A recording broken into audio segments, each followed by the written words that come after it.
Bom dia a todos. Good morning.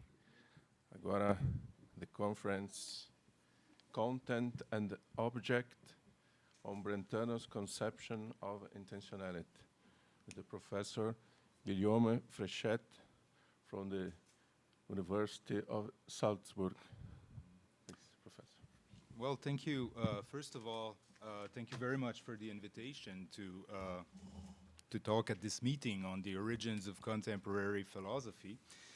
I have been hearing many great talks in the last days, and I enjoyed it very much. So, Mario, thank you for all this, for this whole event, and thank you also to all the graduate students who did an incredible job in making this possible. So, Laura and the guys under her supervision. So, thank you very much.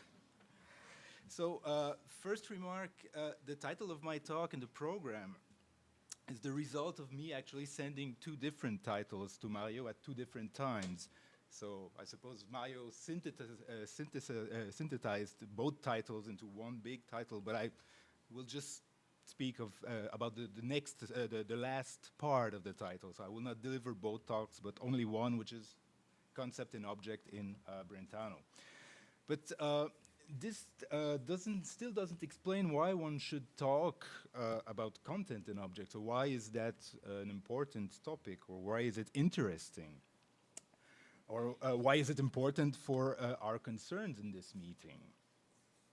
So, well, first, the distinction is quite fundamental to the development of phenomenology. So, when we look back at Husserl's logical investigations, which were, so to speak, the basic work in the development of phenomenology, one central distinction in the work is the distinction between content and object. So we have meaning entities that are the content of our mental acts, and thanks to these mental entities, we are directed towards objects. So it is a quite important distinction, and usually we will say that Brentano hadn't this distinction, and that was, so to speak, Husserl's introduction. The distinction was an introduction by Husserl. And we kind of give this reconstruction also in order to explain how phenomenology developed. So Brentano hadn't a phenomenology, while Husserl had, Husserl really introduced phenomenology into the history of philosophy. So this is not the point of view I am defending. I think that Brentano had this distinction. And for this reason also, I think that Brentano should be also credited for introducing phenomenology as one way of philosophizing in the 20th century. So Brentano's contribution is relatively hard to assess. Perhaps this is the case with many philosophers, but Brentano's work in special is very hard to assess. Brentano didn't like to publish.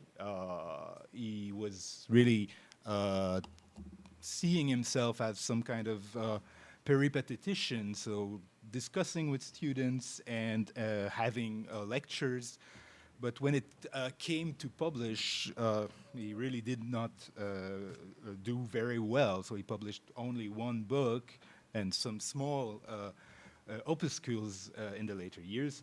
So it is hard to address basically because it's hard to assess what is Brentano's contribution, basically because the documents that are at our disposal are very few.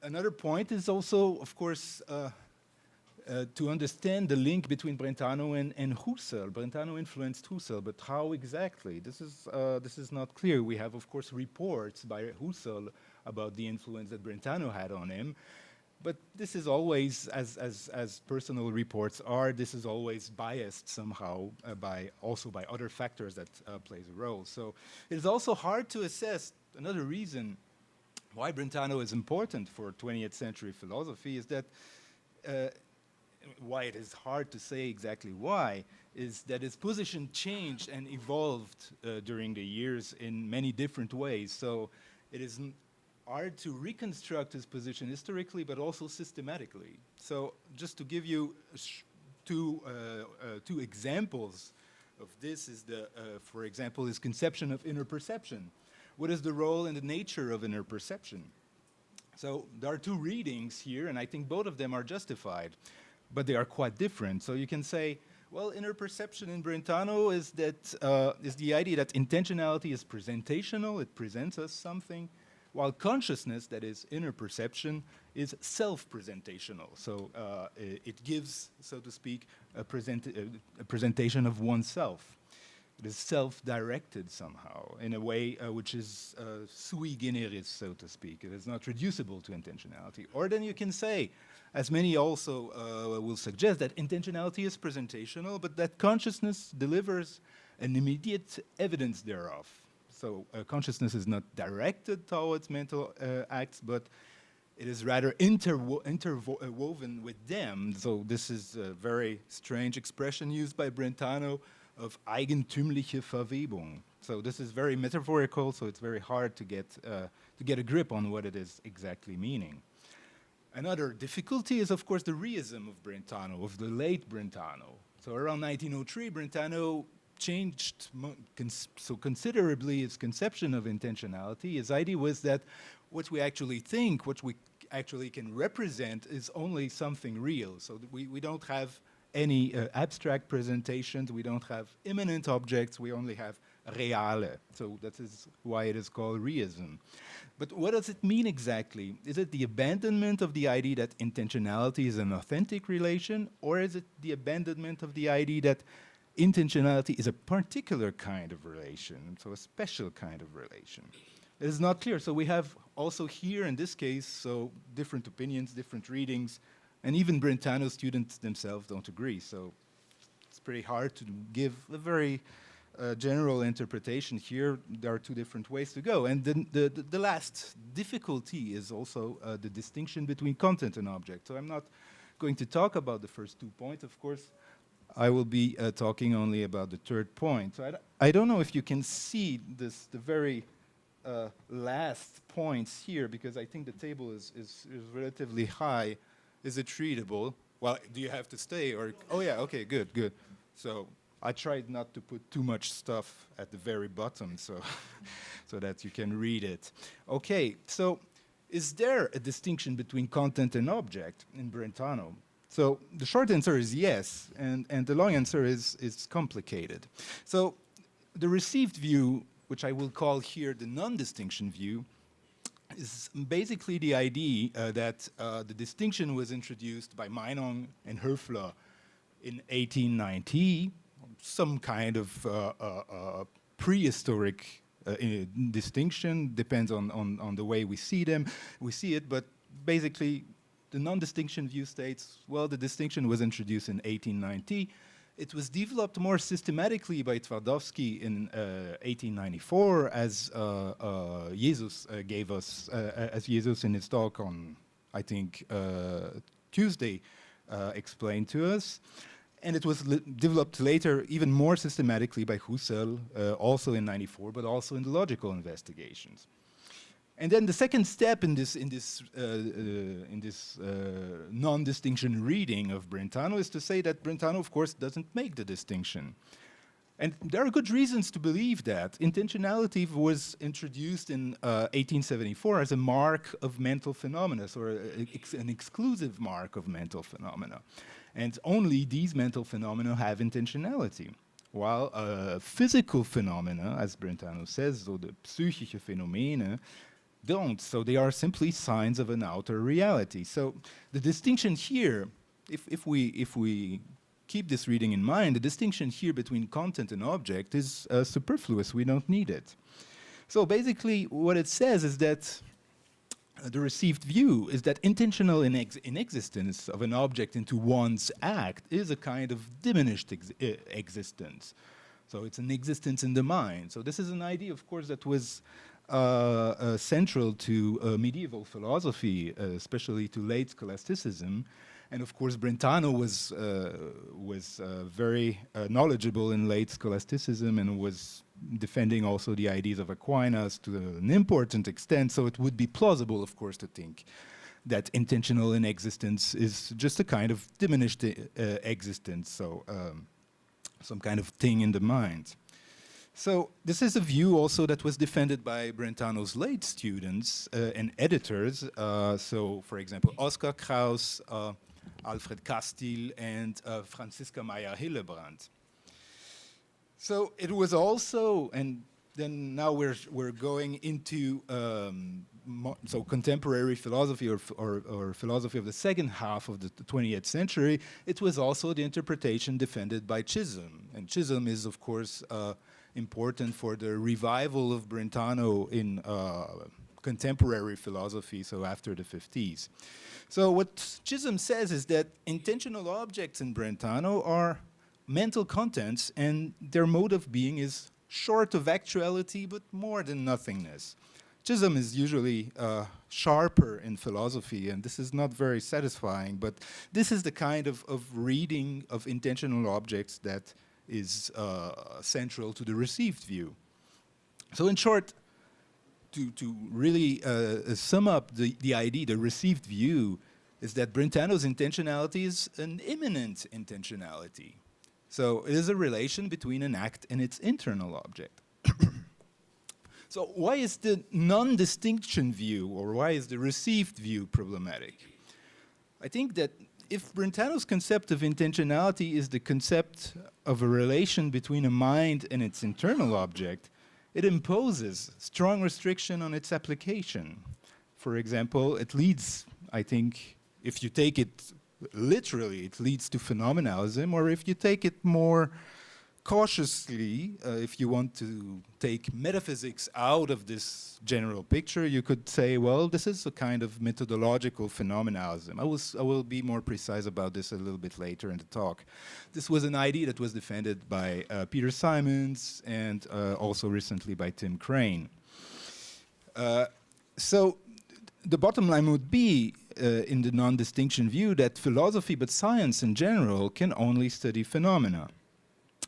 So I think, well, this is defendable. Of course, many people wrote books and articles about this, so it's hard to dispute that. But I think it is historically inexact. Brentano introduced the distinction between content and object in the lectures from the 1870s, even the late 1860s and 1880s. And so this is one part of what I will be discussing in the next part of the talk. And also I think it simply doesn't fit with Brentano's systematic conception of philosophy. So the second point is perhaps more problematic, and it has been rarely assessed in scholarship on Brentano. So I will say a few words also on this. So basically, this will be actually the first point. So what is Brentano's systematic conception of philosophy? What I call this worldview, or its Weltanschauung. This is a term that I take from Brentano because he in his later philosophy he considers he wrote a book, for example, on Aristotle, and it is entitled Aristoteles Weltanschauung, oder die Weltanschauung des Aristoteles.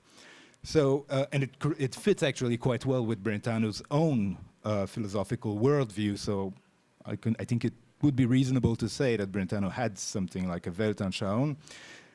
I will then explain. I will give you the evidences why, in the second part, why we should consider a distinction between content and object in Brentano. And for the last part of the talk, I will just oppose these two views, and I will try to suggest, or I will suggest actually, that methodological phenomenalism is not the right kind of view. So what is the Weltanschauung of Brentano? So it is reasonable, of course, to think that Brentano was not a systematic philosopher, in the sense that he was very dismissive of any kind of systematic philosophy. So this is a picture of Brentano's conception of the history of philosophy. So when it's green, it's good, and when it's red, it's bad. So, and yellow and orange are not good neither. So you can imagine what it means. Okay, so we have to consider, in Brentano's view, history of philosophy as some kind of sinusoidal curves, where you have at the top of the curve some ascending phase. So there's some kind of enlightenment in the history. You have philosophers like Aristotle, Aquinas, and Brentano himself, of course, in his own self-interpretation, who really were concerned about inquiries about the reality, about investigation in a scientific sense. But then it rapidly declined to practical interests and then to systematical interest, and also in the worst phase to some kind of speculative philosophy or idealism in the sense of Kant and Hegel. So they are really at the bottom here. And so if we consider this conception of history of philosophy, it would be really, it would be somehow really easy, or it suggests itself at least to think that Brentano cannot be a systematic philosopher in this sense at least. So this is, I think, one reason to believe that Brentano wasn't a systematic philosopher. Another reason is that Brentano's philosophy, at least in its published form, seems much more fragmented. It is often dealing with particular problems and rarely with overarching considerations. So when you look, for example, at his philosophy of perception, he devotes a considerable amount of time to discuss the properties of colors and sounds, and the arguments he's using are it's not easy to see it as part of a Weltanschauung somehow.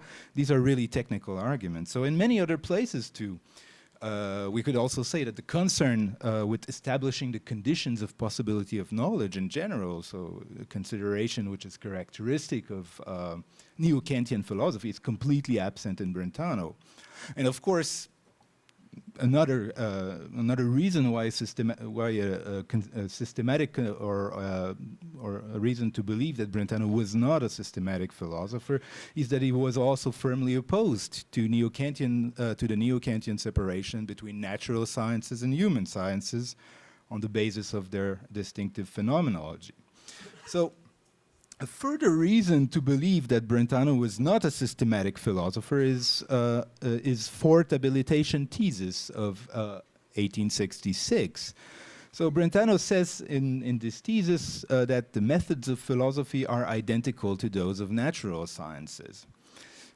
But I think it should not be considered as a subordination of philosophy to science, or as a subordination similar to the kind of view that we find in the Vienna Circle, for example. I think rather the idea is that that Brentano has in mind with this fourth thesis is that in order to keep its credibility as an endeavor concerning the big pictures, if you like, philosophy cannot be cut loose from empirical sciences, so therefore its methods must be the same methods as natural sciences. So I think these are good reasons, perhaps, to think that Brentano is not a systematic philosopher. Also, I mean,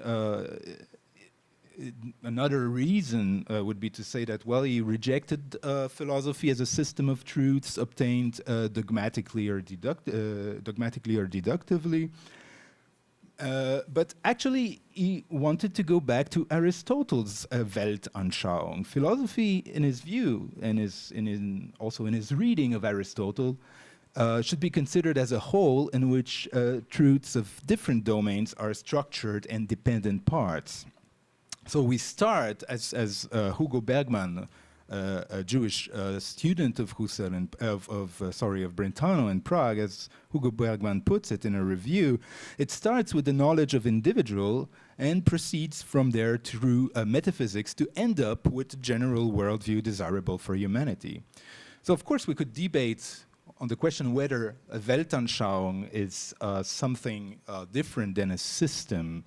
But I think there are some similarities, at least, and it's perhaps actually a kind of compromise between two very different views. So the fragmented approach of philosophy, where you try to find piecemeal solutions to individual problems, but this kind of approach doesn't give you the big picture. So it doesn't give you a general conception of philosophy. You're really working on individual problems. And the other approach, which is the classical systematic approach, where the criteria, the basic criteria you're trying to follow is that you try to have a system which has internal coherence. And then it seems that in this view, in the systematic view, you only have the big picture. So I think I would suggest to see Brentano's view as kind of a third way, just between the fragmented approach and the systematic approach. So we try to deal with the individual problems in the big picture. So, and of course it is open to revision. If we find new facts, then they just integrate in the big picture. They are not challenging, so to speak, the internal coherence. So we could consider it as an integration of the truths from empirical sciences, philosophical analysis, and psychological descriptions. So the fact that adjustments between the parts may remain open in the course of the development of the individual disciplines in a loose analogy with the parts of a biological organism during its actual development is reminiscent of the organic mereology of Friedrich Trendelenburg, the Prussian author of the Logische Untersuchungen. And Brentano was actually attending the lectures of Trendelenburg on psychology, and they are proposing also these lectures of Trendelenburg are presenting this organic mereology. So there is an influence here, I think, which should be also considered. So what I propose to see is this Weltanschauung as a middle way. So when we oppose my proposal with the received view, so according to which intentional objects only have diminished existence. So then we should ask ourselves the question, what are empirical sciences then talking about? They are talking about phenomena, basically. But then what is metaphysics talking about? Then we have two possibilities, as I said in the introduction. We have either methodological phenomenalism, where metaphysics is excluded of the picture, and then we have, well, just full-fledged phenomenalism. But I think it is implausible to attribute such a view to Brentano. So now let me turn to the distinction between content and object as such.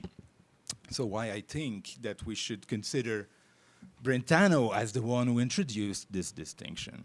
So it is standard, or it is often the case, at least, that we interpret the distinction between content and object as stemming from Twardowski. And such a passage, I think, illustrates the distinction that Twardowski has in mind quite well. So I will just read it.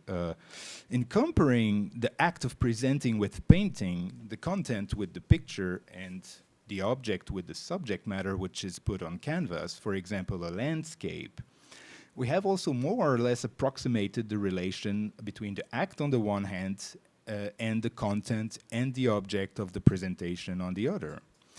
We shall say of the content that it is thought presented in the presentation, and we shall say of the object that it is presented through, durch, the content of the presentation. So often it is the case that people suggesting that Twardowski is the person who introduced the distinction will say, well, Meinong in 1899 confirmed that. So Meinong and Höfler in 1890 had this distinction, well, so some kind of prehistorical distinction, if you like. So 9 years later, Meinong confirms that, well, actually Twardowski introduced the distinction. So it gives good credentials, so to speak, to this interpretation. But then we should also consider that Meinong was in conflict, in a terrible conflict with Brentano, first, and second, that Brentano never published that.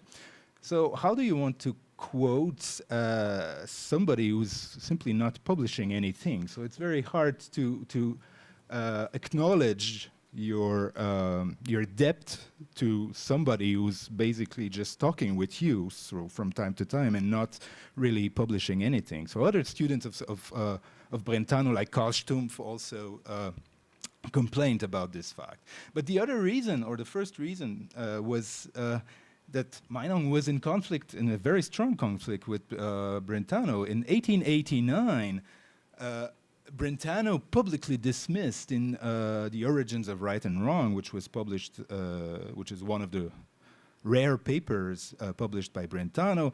In the Origins of Right and Wrong, completely dismisses Meinong, saying that some student of his is publishing things that are somehow related with what I'm doing, but he just got it completely wrong, and this guy is crazy. So this is the bottom line of what Brentano is saying about Meinong.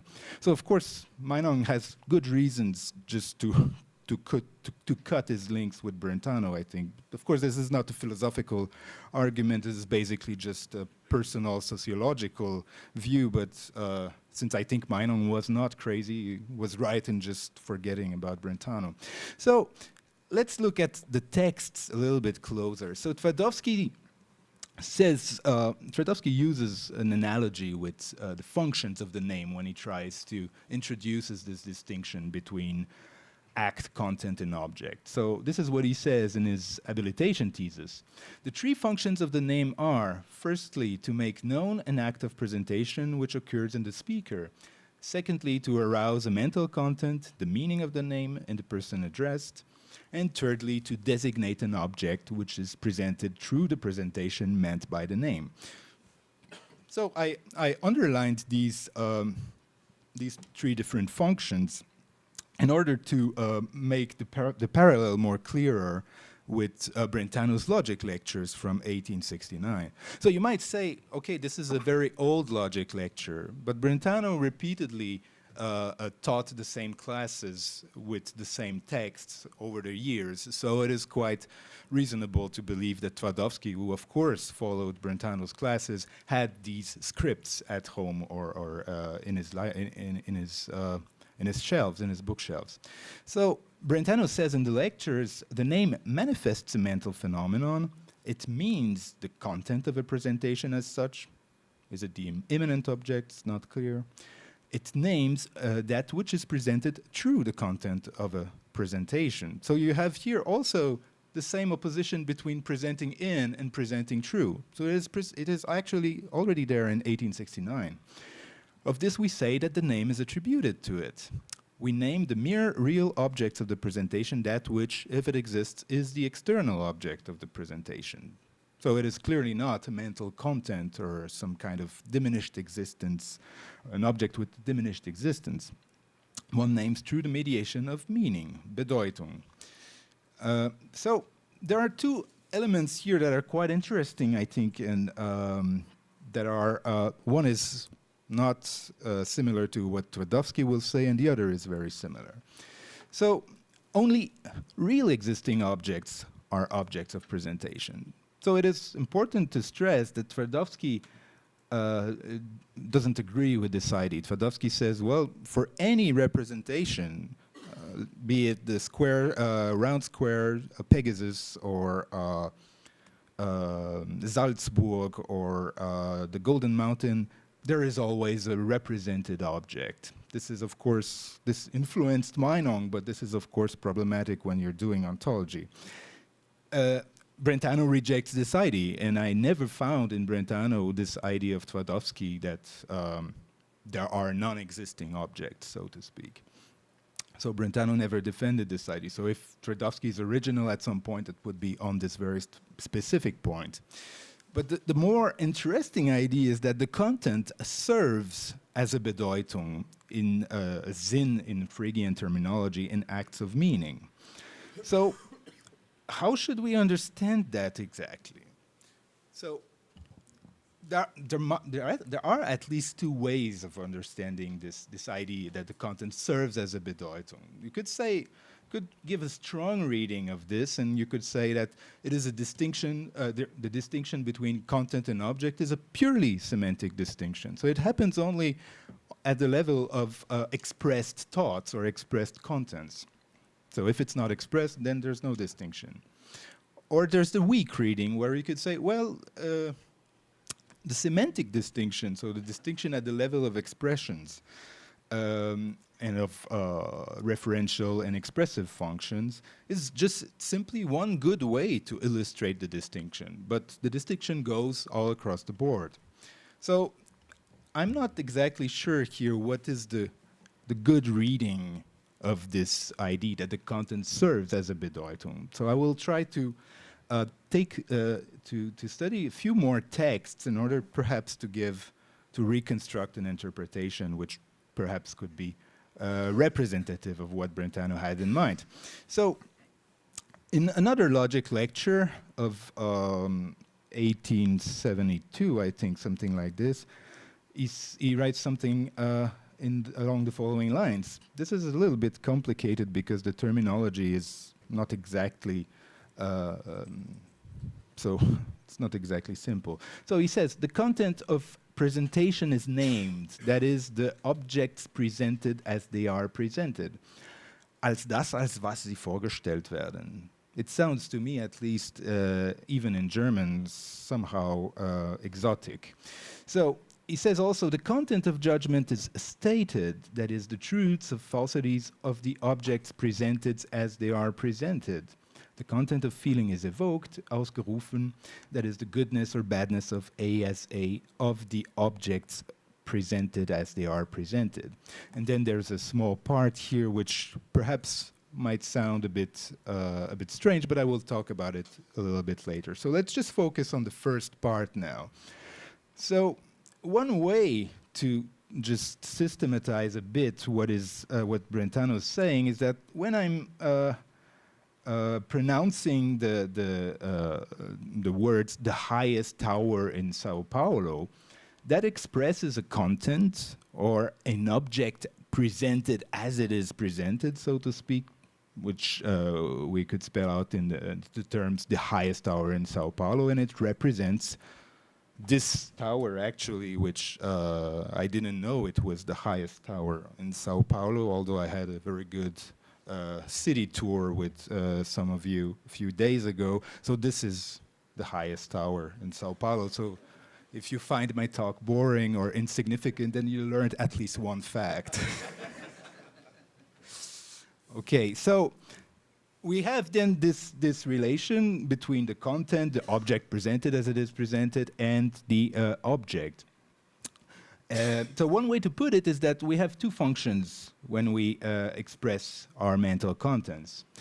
We have an expressive function, of course, and we have a referential function. So we express a mental content, and thanks to this expression, we direct ourselves to an object in the outer world when there is such an object.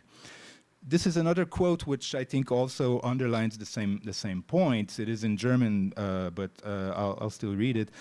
Wir unterscheiden bei den Namen die Bedeutung und das, was sie nennen. Die Bedeutung, das ist der Inhalt der Vorstellung, welche die Sprache mit den Namen verknüpft.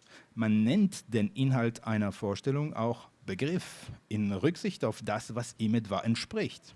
Also der Inhalt der Vorstellung von einem Hund ist der Begriff des Hundes.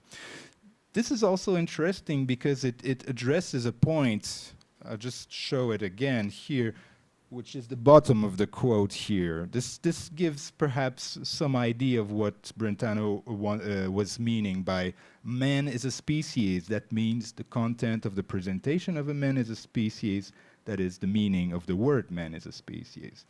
So in terms of species here in terms of Begriff, which could be instantiated in many different mental acts. Okay, so in other words, just to put it simply, something in these few quotes I presented, something has a referential function on the basis of the expressive function, so there's a kind of one-sided dependency relation.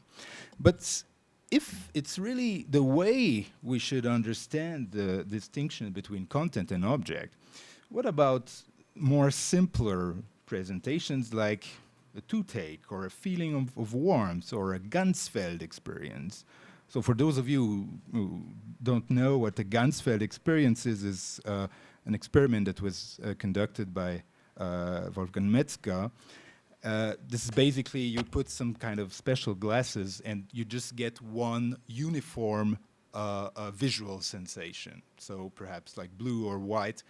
this, I think, I'm using this example of Ganzfeld experience because I think it's perhaps the best way to illustrate what Brentano has in mind when he's speaking of intuitive presentations. So intuitive presentations are, so to speak, simple. They give you the content directly without any intermediate.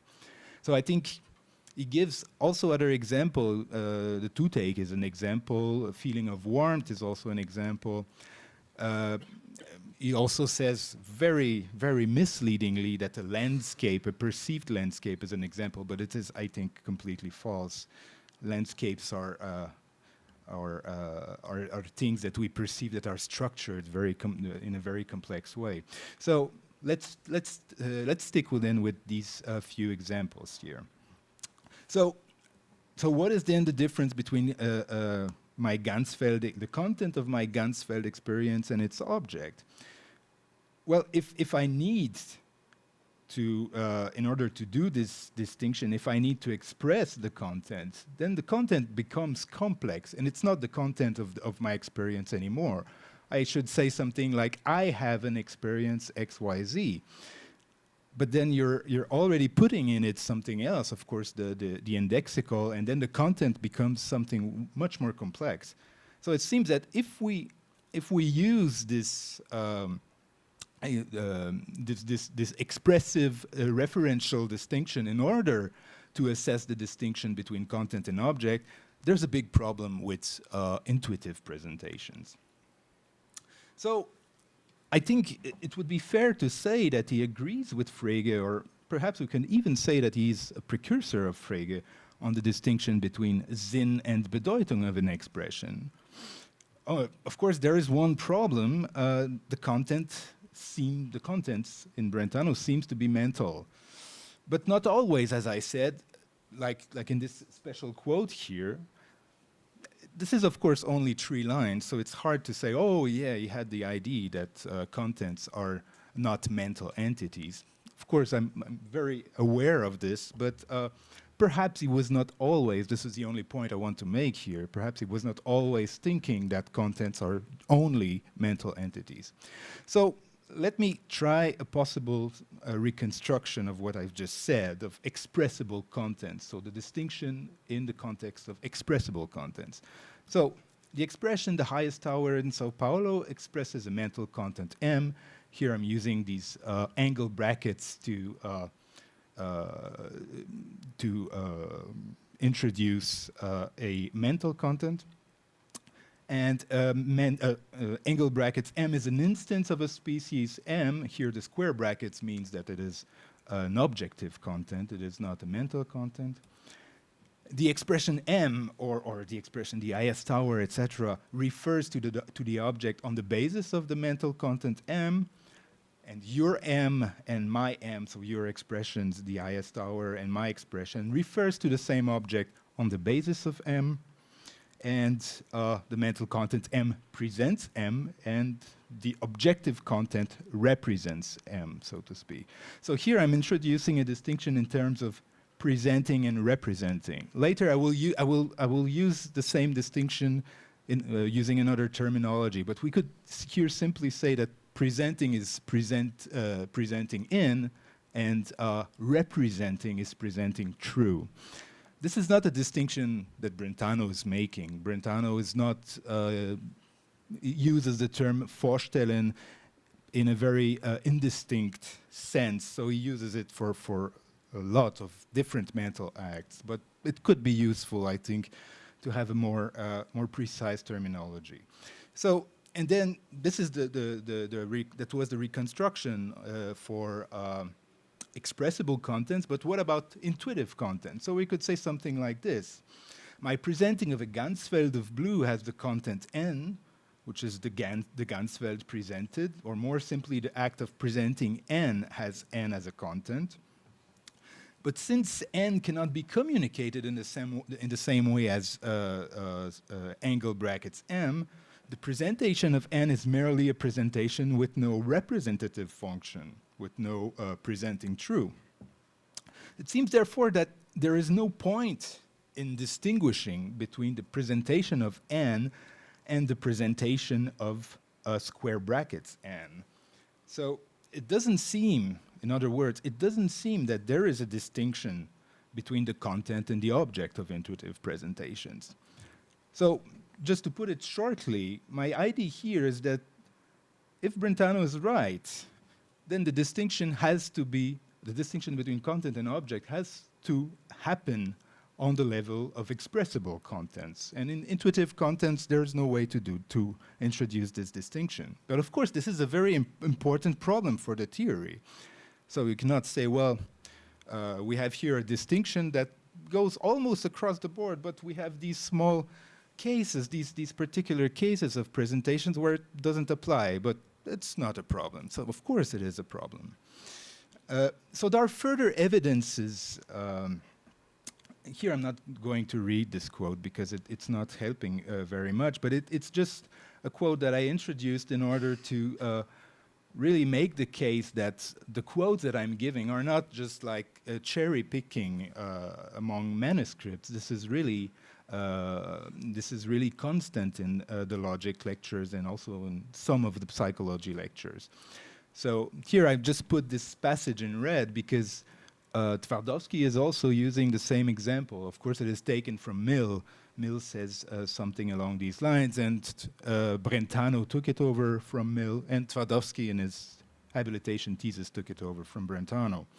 So the problem is basically this. So we have here the on the top we have the relation for expressible contents, and for non-expressible contents, well, it's really hard to make a picture of what the relation look like. So presenting a toothache has as a content the toothache, but what in the world is really presented, it doesn't seem to be even a question to ask at this level. So in the psychology lectures from the mid-80s, Brentano is discussing a distinction between content and object on a non-expressive basis, where really the distinction happens basically, doesn't seem at least to need this expressive level. So he says, the presented does not need to be simply because it is presented. To be and to be presented are different things. Only as presented must the presented be, but not as object presented as it is presented. For example, I am presenting the goddess Venus. In this case, what I am presenting does not exist, but a presented Venus exists thanks to the fact that I present Venus.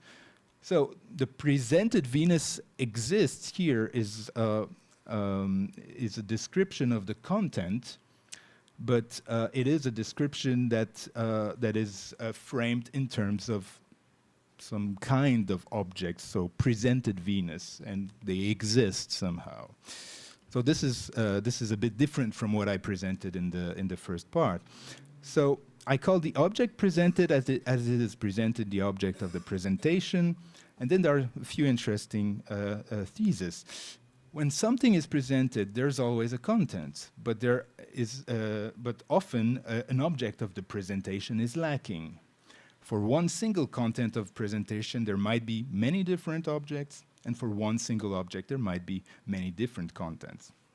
So here, what I put in pink is that it seems that Brentano is not even faithful to his own terminology, because in the other passages I quoted, he was saying that the object presented as it is presented was the content.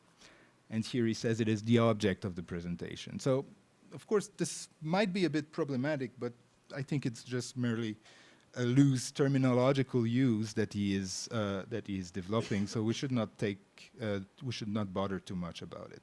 So now, taking this last quote in consideration, we could build the following model. So on the expressive model, when we have expressions like the IS Tower in Sao Paulo, we still have the same model. So we have the content, and this is, so to speak, what allows us to refer to objects in our representations, in our presentations. But on the non-expressive model, we have, I think, something which seems to be some kind of ontological model, because it introduces these entities as mediating entities. So the presented moon, for example. When I'm presenting the moon, I present in the moon, the presented moon, and I present through this object in the vicinity of the Hertz. When I present Aphrodite, so I presented the presented Aphrodite, the Greek divinity, but there's nothing I'm presenting true. But still, the problem remains with presenting a Ganzfeld or a toothache, for example. So it's also, but one way perhaps we could suggest that there's a distinction is that we could say something like this. So when I have a footache, for example, let's say I am amputated. I only have one foot, but I still feel pain in my phantom limb. So we could say, well, there is a content here. There is this presented pain, but there is no object. So I can really see that I'm amputated. So I cannot refer to a particular content, to a particular object in this case.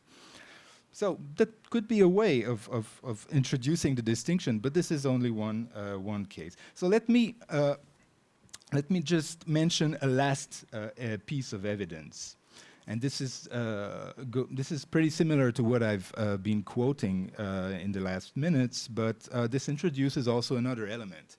So in the logic lectures from 78-79, Brentano says, names are expressions of presentations, but the presentation is not that of which we say that the name names it. The name rather expresses the presentation in such a way that it names that which is presented by the presentation, and it names it under its mediation, and for this reason, completely or incompletely determined or indetermined in the same way as it presents it.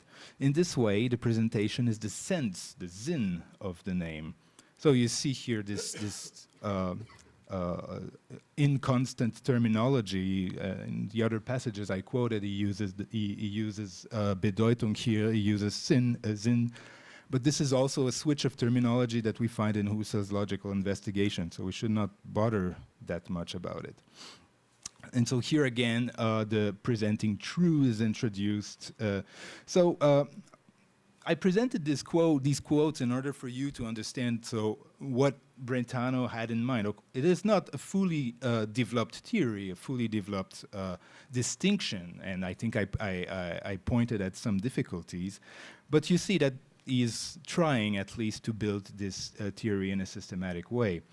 So now from the last quote I've presented, we could say, well, when you have a content like the highest tower in Sao Paulo, we could say that it is fully determined because it presents only one object and it presents it in a fully determined way. When you have, for example, another expression like a high tower in Sao Paulo, it expresses the content, a high tower in Sao Paulo, but there are so many high towers in Sao Paulo, so in this context, it is clear that the content is incompletely determined. So they are, so to speak, empty places in the content which you could fill with further determinations. And something similar holds with, between the first case and this case, with the presentation of a Ganzfeld. So it presents a toothache, and like every intuitive presentation, the content is fully determined. So that could be a way to say, okay, well, we might not have the whole theory, including intuitive presentations, conceptual presentations, and expressible presentations, or presentation that are expressed linguistically. But we have a similar structure, at least, for these intuitive presentations. That's not exactly, the kind of result I would like to have, but this is some kind of compromise in direction of a general theory of content and object.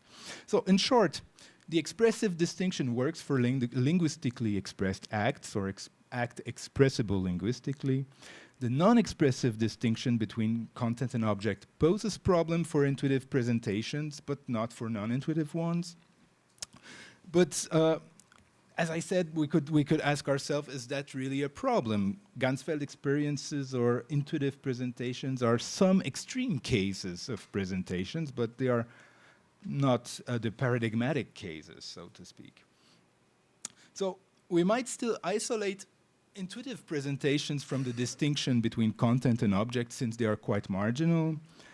One could even argue, like Husserl did quite early actually, that they are a completely different kind of mode of consciousness. So these intuitive presentations, so either you try to keep them in the system or you just take them out. And Husserl just took them out, saying, well, this kind of presenting is a different mode of consciousness. It should be considered as a distinct kind of mental act, so to speak. But there is another reason why we should be concerned. It's the possibility of a phenomenological description of our experience. For example, take your tasting of a good Riesling, since I don't know anything about Brazilian wine, so I couldn't give here a more appropriate example, so we'll stick with the German Riesling. So even when you describe your own experience to yourself, you have to use linguistic devices. You have to use some kind of properties in order to characterize your experience. You will use linguistic device that, wow, this wine has a nice mineral tone, etc. And so, moreover, if descriptions should have any phenomenological value, this is a point I should be able to argue in more detail, but for the sake of time, I will just present it as a suggestion. But if descriptions should have any phenomenological value, so descriptions of our own experience, they must be communicable somehow.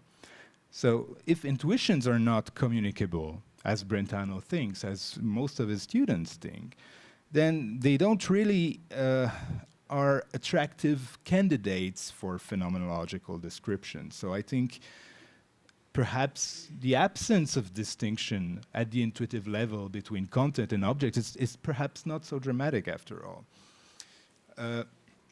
Because I think phenomenological descriptions presupposes the distinction between content and object. So I'm slowly going towards the end of my paper, so I'll just present now some historical objection, which is completely disconnected now with the more systematic reconstruction I proposed. So one could still say, okay, that's nice. So Brentano had this distinction between content and object. Okay, but why don't we find any hint at this distinction in his opus magnum, The Psychology from an Empirical Standpoint?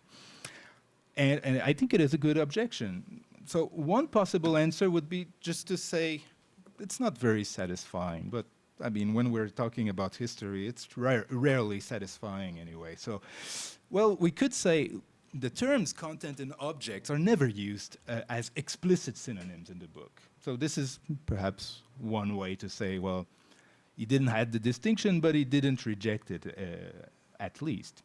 So, but one more important concern, I think, one point that should be stressed, and which I think is more important, is that in the Psychology from Empirical Standpoint, Brentano is presenting only his program of a psychology as a science of the mind. He's not doing metaphysics, and he's not doing philosophy. He's not presenting his system of philosophy. So it would be just wrong to take psychology from an empirical standpoint as an expression of a general system of philosophy or a general Weltanschauung. The point was to ground a psychology as a science, and to ground psychology as a science, according to Brentano, the distinction between content and object doesn't play an important role. Doesn't mean that there is no distinction. It's just that he doesn't have to talk about this distinction.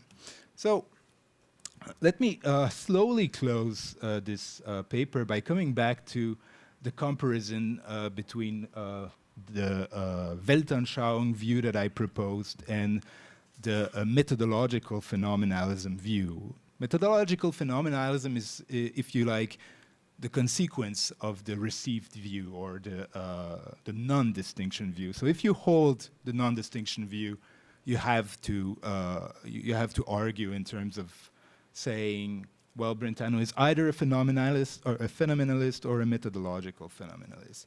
So just to refresh a bit what I've said in the first part of the talk, so the received view is the idea that intentionality, as it was introduced in '74, is a mark of the mental, of mental phenomena, and only these have intentionality, physical phenomena don't.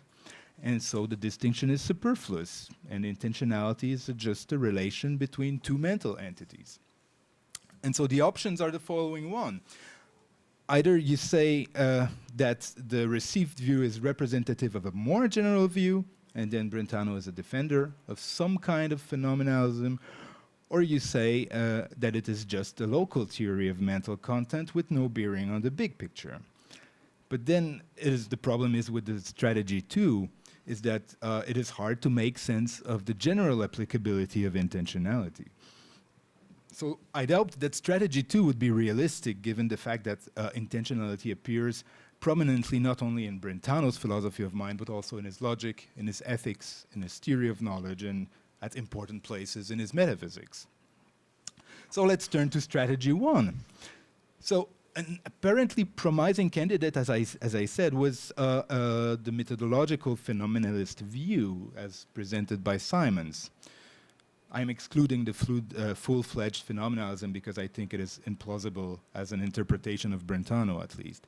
So the basic idea would be to say that in Brentano's view, this is the strategy of so to speak, spelling out Brentano's concept of intentionality in the received view. The basic idea is that we experience only accidents, so empirical science can only work on phenomena. But there are substances, so at bottom, phenomenalism is restricted only to the method. The problem I see with that kind of strategy is that it is some kind of a bipolar strategy, or seems to suffer of a syndrome of bipolarity somehow.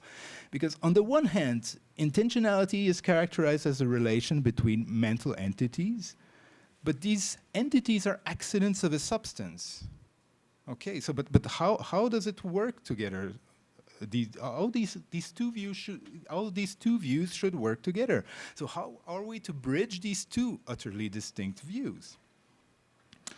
So we have, in this view, according to this view, we only have access to phenomena, but one cannot infer from the fact that we have no access to a substance that there is no substance.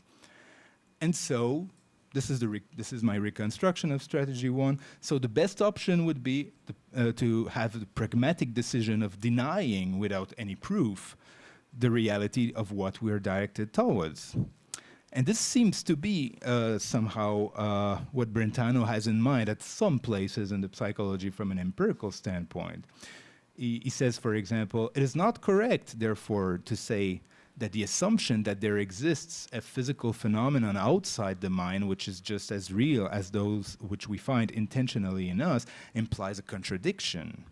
It is only that when we compare one with the other, we discover conflicts which clearly show that no real existence corresponds to the intentional existence in this case.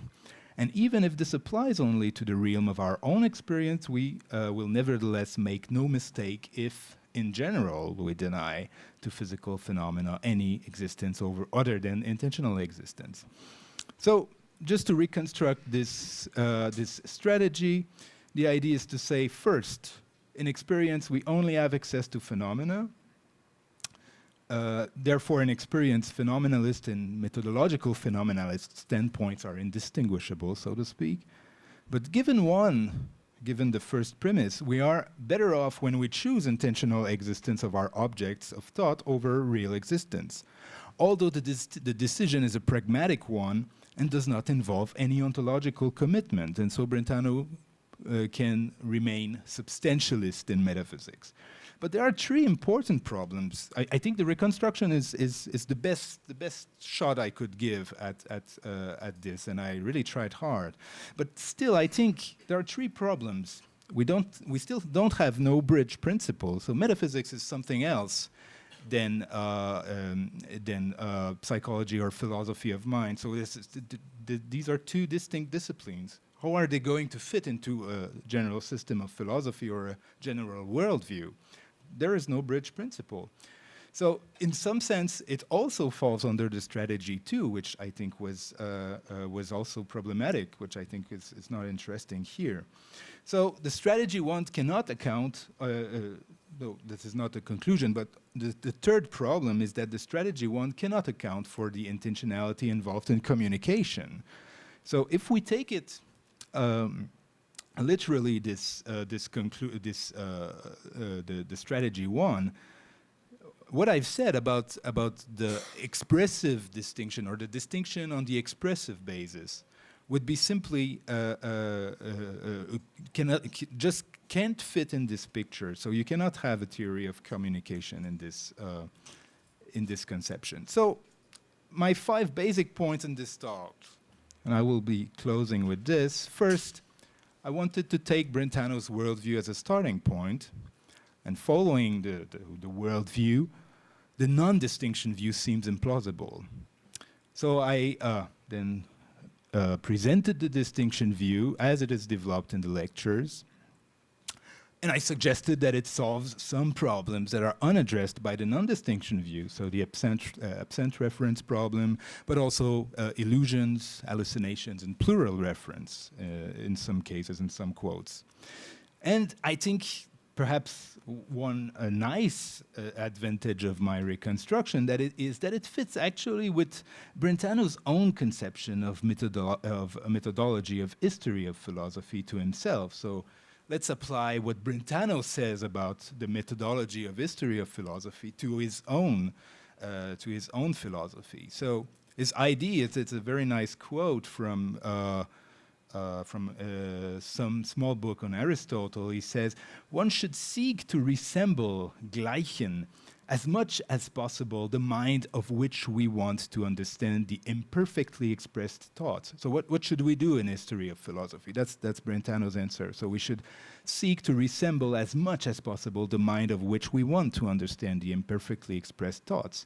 In other words, one must prepare in advance the understanding by first encountering the philosopher philosophically before concluding as an historian. Thank you.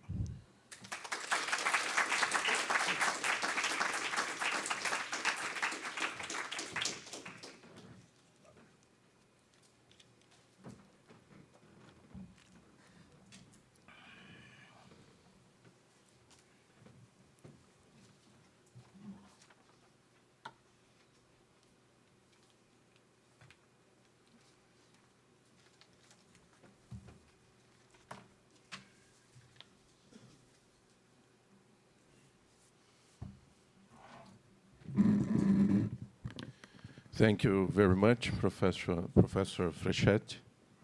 I have 4 questions, and I think the last one is more interesting. The first one is a general question. Do you think that the Husserlian distinctions manifestation, signification, and designation of the first logical investigation is present in Brentano's works, specifically this distinction? It's a general and historical question. Just this is the first. The second question is related with the third question. It's like a preparation. And the second question, Professor Mario likes very much. The second question, do you think that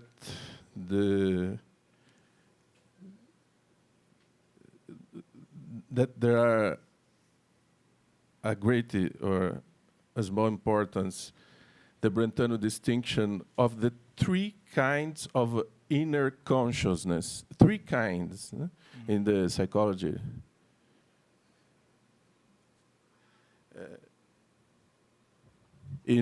internal representation, inner perception, and inner feeling.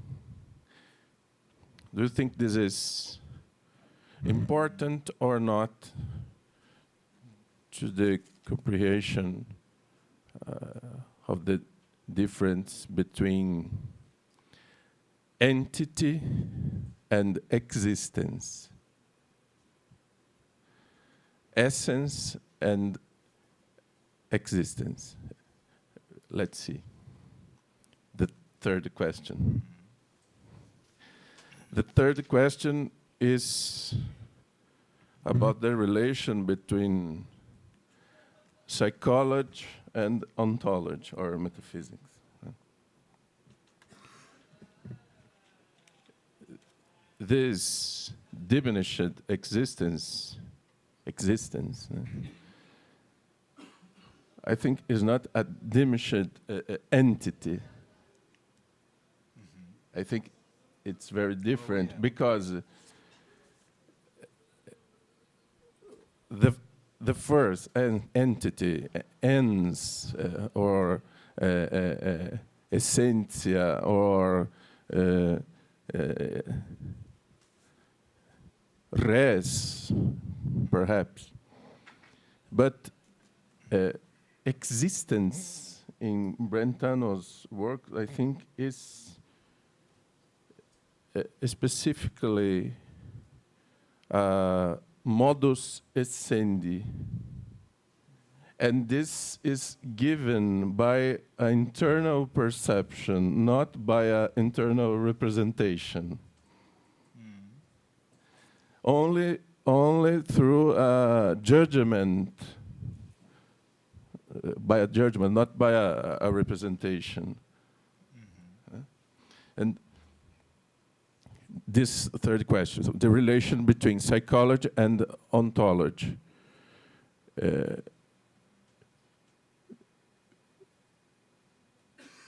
Which is the relation between the intentional relation itself?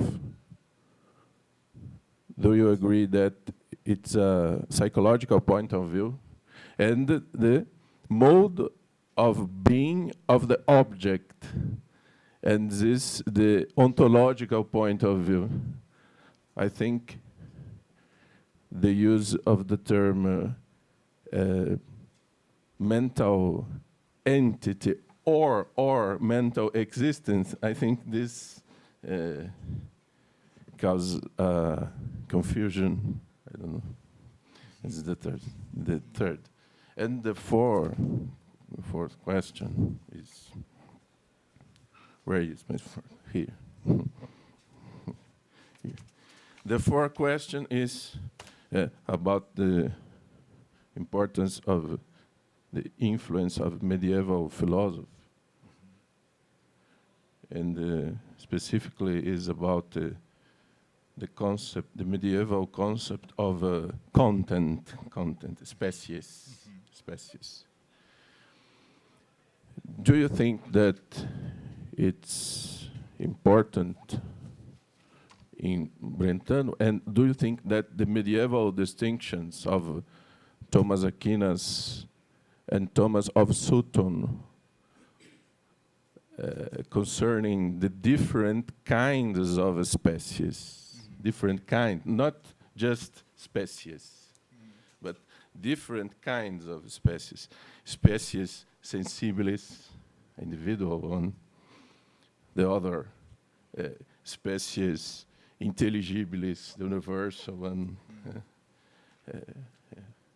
the function of the productive mind when doing abstraction, and the other, and the other important different species, and this I think is more important, the difference between species impressa, content like species impressa.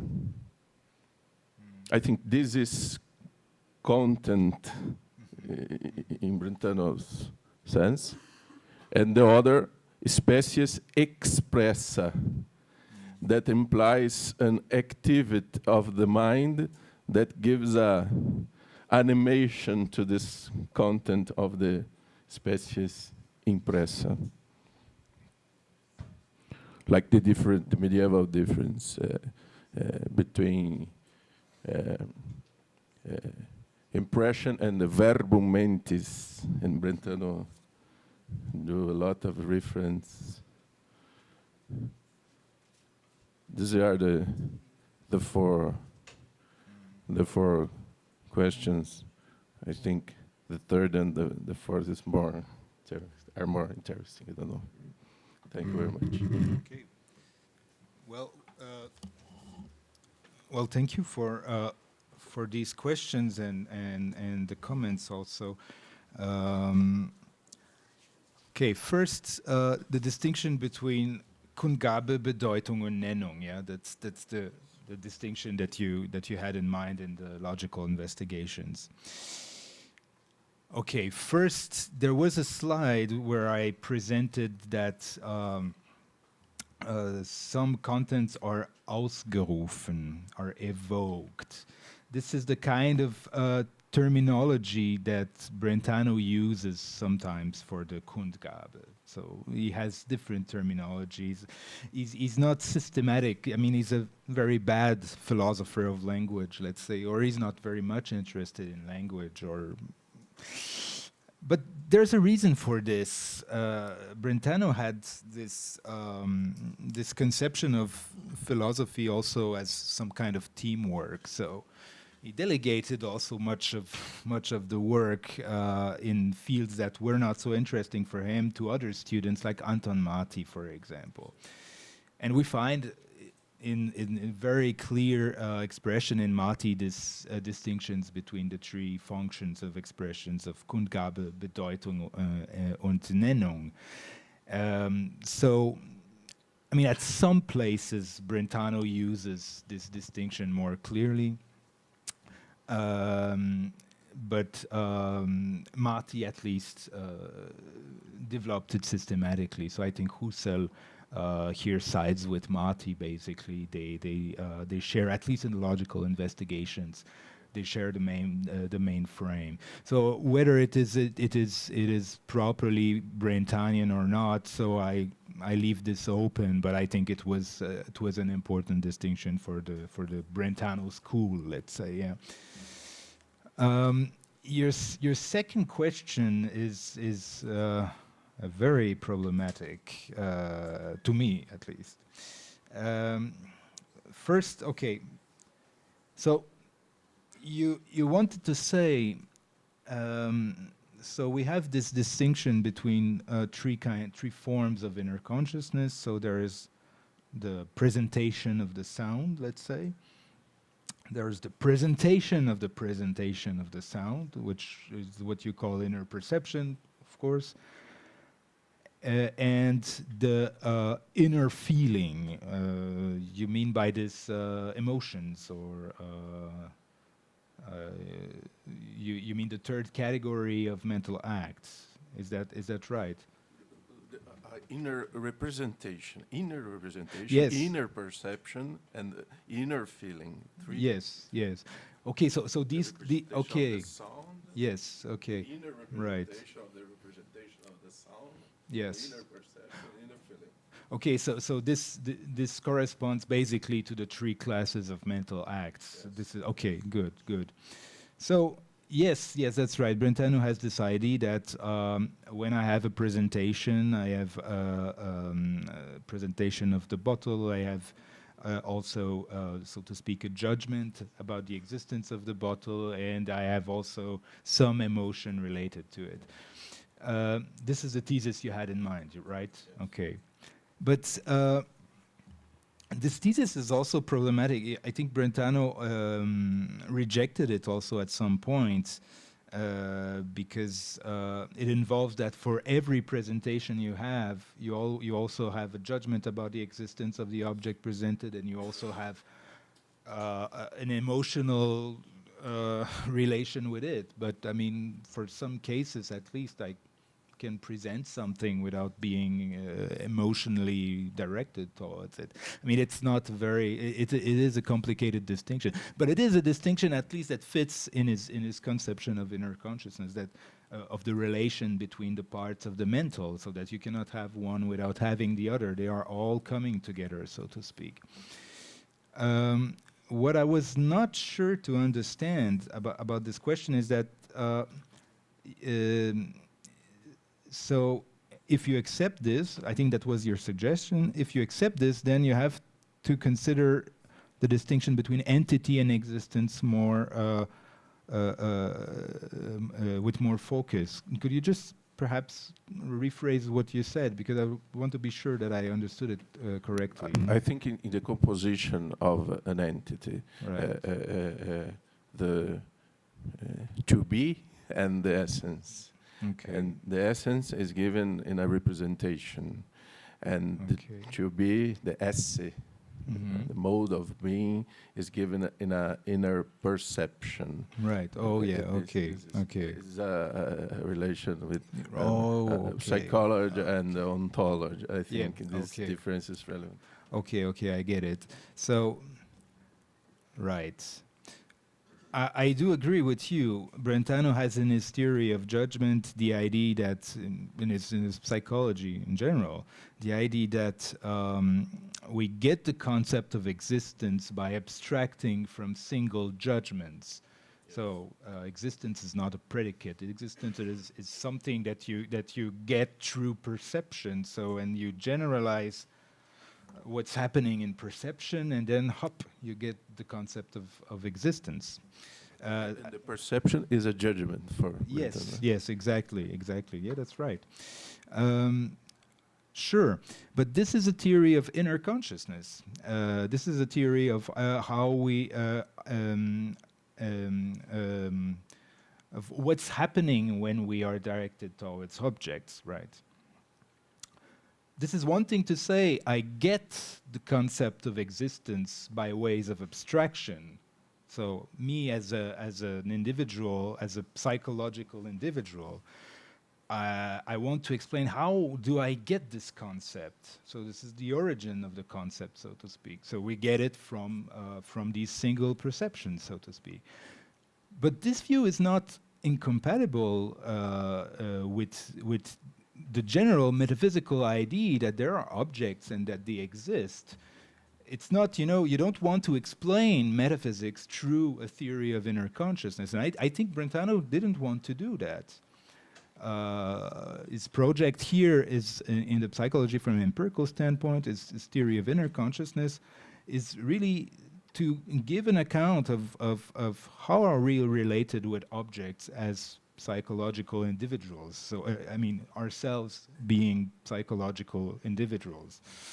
But it shouldn't be considered as challenging the idea that, well, there are objects out there, they exist, or if the things that we think if the things we're talking about or thinking about don't exist, then there simply are no objects in this sense.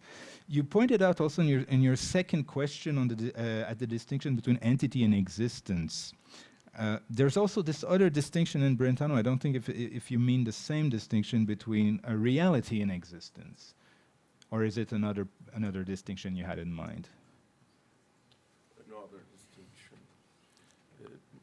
I think I don't know if Brentano uses Zion-height or Zion. Well, he uses reality a lot, like when he says, for example, that. I don't know. Pegasus is is something real. Wirklich, although wirklich. Reales. Reales.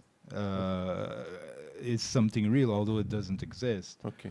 And this table is real, and it has the advantage that it also exists. So sometimes it will use this distinction. Okay, I'm not. I mean, we can discuss this also later. I'm not sure I answered properly to your question. So.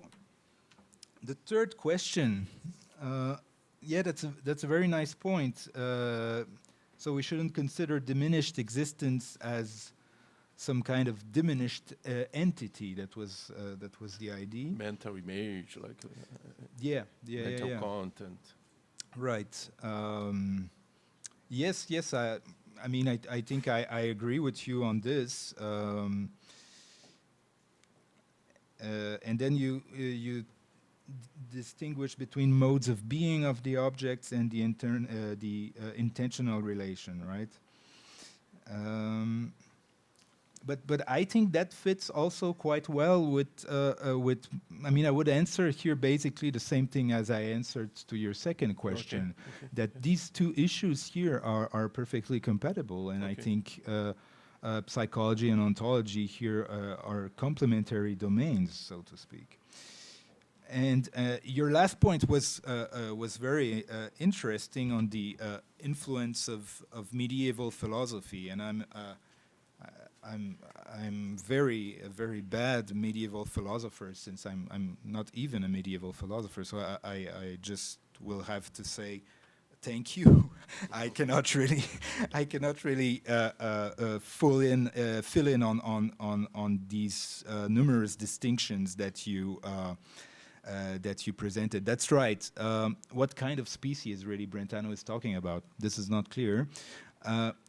I had in mind a distinction in medieval philosophy between two kinds of species. Basically, the idea that there are species which have only representative function, and there is no ontology involved in it, you know. This is one strong current in medieval philosophy, I think. And there's I take it from the book by Tachau on medieval ontology, so I didn't even read the original text. But there's this view on the species where this is just a representative entity, and then there's this view that, well, no, they have some ontological status. So that's a good question. What would be actually Brentano's account? But it should play a role definitely in the reconstruction. It should be addressed. But I'm not sure now what Brentano would answer to this. Okay. But thank you. Thank you very much. Questions? Tem o microfone? So thank you for this very interesting and very rich presentation. I liked it very much. I really have just three comments. The first two ones pertain to your first part, in which you talked about the whole worldview issue, which I find highly fascinating. And I guess my point simply is that in 2 points, I think there's a fundamental, large similarity, or perhaps even identity, between, on the one hand, the neo-Kantians, and the other hand, someone like Husserl. Number one, the idea that the sciences, well, you said the method of the science is identical to philosophy. Then you qualify that as saying, well, it's not meant to be exactly the same, but there's some kind of continuity. And I think this is perfectly compatible with at least the Marburg school, right? That there's a fundamental continuity between the science and philosophy really has no domain of its own, unlike Husserl, unlike phenomenology, right? That philosophy would have as its own topic something like transcendental subjectivity. That's not Marburg. In other words, it's a fundamental continuity in the sense that, in this sense, identity, in the way in which you qualified Brentano. That's the one similarity. The second similarity is the worldview. So I find this very interesting that Brentano thinks that at the end of the day, philosophy, in its continuity with the sciences, should come up or lead to a, how did you call it, satisfying worldview for humanity. I think this is very compatible with at least the more mature Husserl, right? I mean, as we know now, through the new manuscripts on metaphysics having come, where it's very clear that, I mean, ultimately, as he said, is it a letter even to Brentano or somewhere, where it says phenomenology is this atheistic way to God, right? So the idea that also philosophy should, in continuity or in conjunction or in collaboration with the sciences, come up with something like a satisfactory worldview for humanity, not just for the scientists or the philosophers, right? So that's the Erneuerung theme, the renewal theme that comes up in the Kaiser articles very explicitly. Thirdly, more technical point to your distinction, to the distinction between the highest tower of Sao Paulo and the toothache. Again, Husserl. For Husserl, I don't know about the Ganzfeld, but Husserl's solution to how to deal with the toothache example, simply to say it's not intentional. Right. Yeah. Exactly. So I think that's sort of a third alternative you didn't consider. I mean, the Husserlian one to say there are mental representations which simply are not intentional. Exactly. Thank you. Yeah. Well. Thank you very much. And that's. I don't know if I should say that, but I perfectly agree with you on the 2 points. That's right. It's. I think there's a compatibility with the neo-Kantian, well, the Marburg neo-Kantian. I think, of course, in the case of Baden, it's of southwestern Germany, it's probably a bit different. But yeah, but it challenges, of course, what I've said about what I presented about Brentano and his position with neo-Kantian.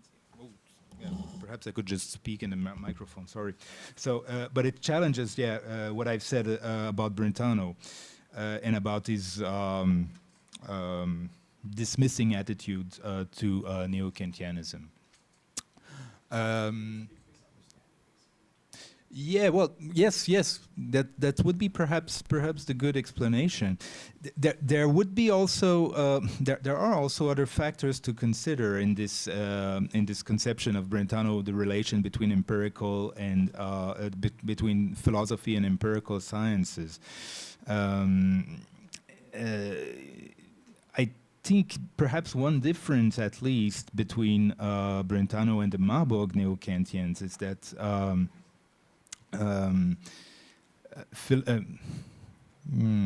Philosophy should use the methods of empirical sciences, but doesn't have, so to speak, or it seems, at least in one interpretation of the thesis, doesn't seem to have, so to speak, a formative role or a reconstructive role in structuring, for example, the sciences, how they are related together. This is, I think, something which we find in Brentano. But of course, it contradicts the idea that philosophy should seek to a general view, that is a general worldview that is satisfying for humanity. So this is, I think, a flaw in my reconstruction, or a flaw in Brentano. I don't know exactly where it lies, but so I would say here either we make concessions to Marburg, and then we say yes, well, they share basically the same attitude, or we say, well, the worldview should be perhaps a bit amended, or so. I'm not sure about this here, but it's a good question, and I'm glad you asked it. On the similarity with Husserl, this is also interesting, but it also this also supports your point on neo-Kantianism. Yes, absolutely. I will look at these articles in the Kaizo articles. Yes. Well, I mean, Brentano and Husserl were on the same line at some point on the role of philosophy, and I think this similarity is also an important point. Your third question, actually, I perfectly agree with you, but I don't think it's really different than what I've said about Husserl in my remark. What I mean when Husserl says, okay, this is you have presentation, intuitive presentations, and then you have a representation, like so you know these this small paper from 1893-94, so Anschauung und Repräsentation. And so what he's saying basically is that we don't have intentionality in the first case, we have intentionality in the second case. And yeah, I perfectly agree with you, and that would be that's the solution I have in mind for Husserl, and I think I mean this would be a solution for Brentano as well, but then again it's problematic because Brentano has this this very primitive view of intentionality that he takes from Aristotle. So that's you know, this impression, so where we have we have the senses that are impressed in our minds. So this is the basic view he has in 1867. And he changed the view many times, but this is the starting view, so to speak. So in other terms, it seems that Brentano wants to say that, well, the first place and the very best place where we see intentionality at play is in sensations. This is something that Husserl completely rejects, and I'm quite sure, I quite agree with you that it is a very good solution to reject it. But there's this tension in Brentano where he says that in his early texts, and he goes somewhere else in the later text. So it's hard to really say where he should be going. Can I just follow up very briefly? I don't want to dominate this, but just two comments to on. I mean, I think I'm always sort of put off by not you, but many Brentanists who want to say Brentano is this completely different thing. So I think one has to stress, despite all of the originality, Brentano's fundamental similarity with many of these people. So it cuts this way, but it also cuts the other way. Consider Husserl's text Erinnerungen an Franz Brentano. I think it's from 1918. It was meant to be a Festschrift, right? I mean, that text is an insult. I mean, Husserl talks about how good the food was at Brentano's house, right? I mean, Husserl is so dismissive of his. So I mean, it cuts both ways, right? Yeah, no, absolutely. I mean, what he says in this Erinnerung is terrible. He says something like, "Es war mir nicht gegeben, Mitglied seiner Schule zu sein." So in the sense that I don't have anything to do with that. I was rejected or something like this. So.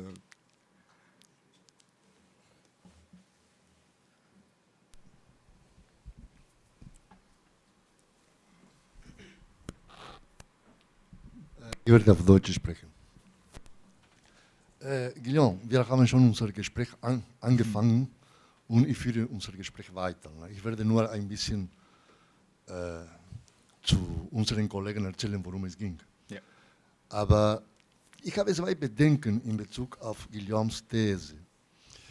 Und die beiden sind nicht zueinander total beziehungslos. Erstens, ich glaube, dass man soll unterscheiden zwischen die Unterscheidung Inhalt und Gegenstand auf der semantischen und auf der Subjektivität, auf der psychologischen Ebene.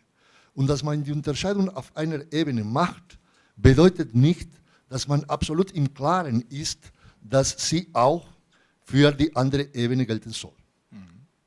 Ich werde später das entwickeln. Und der andere Punkt, der mich irgendwie Gedanken macht, vielleicht irre ich mich total, und ich gebe das öffentlich zu, aber ich glaube, dass deine Interpretation nicht mit Brentanos Psychologie von empirischen Gesichtspunkt zusammenpasst, weil eigentlich die Rolle von der inneren Wahrnehmung irgendwie obskur wird. Ne? Und ich sage damit, das heißt, wenn ich Inhalten habe, ne, und manchmal sagst du, es geht um eine Beziehung zwischen zwei psychologischen Elementen. Nee, das heißt, psychologisch ist nur die Intentionalität, das psychische Phänomen. Das andere Element ist physisch.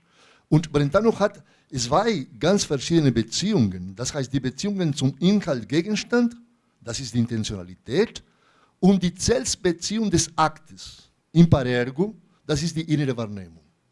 Und für das Ziel von der Psychologie von empirischen Standpunkt, diese Theorie der inneren Wahrnehmung ist absolut wichtig, absolut wesentlich. Das heißt, weil sonst, welche Alternative gäbe es für Brentano? Zur Introspektion zurückzukommen. Und das ganz Neue aus methodischen Gesichtspunkten und aus epistemologischen Gesichtspunkten von der Begründung der Psychologie in der Psychologie von empirischen Standpunkt ist gerade die Theorie der inneren Wahrnehmung. Ich beginne mit dieser Theorie. Ich werde eine Simplifizierung machen. Pedro wird mich korrigieren. Er hat schon das mehrmals gemacht. Gut, ich habe 8 Inhalt oder Gegenstand und eine Beziehung. Diese Beziehung ist die Intentionalität. Nun habe ich in der inneren Wahrnehmung eine Beziehung des Akten zu sich selbst. Das heißt, eine Selbstbeziehung dieser Beziehung. Und das ist die innere Wahrnehmung.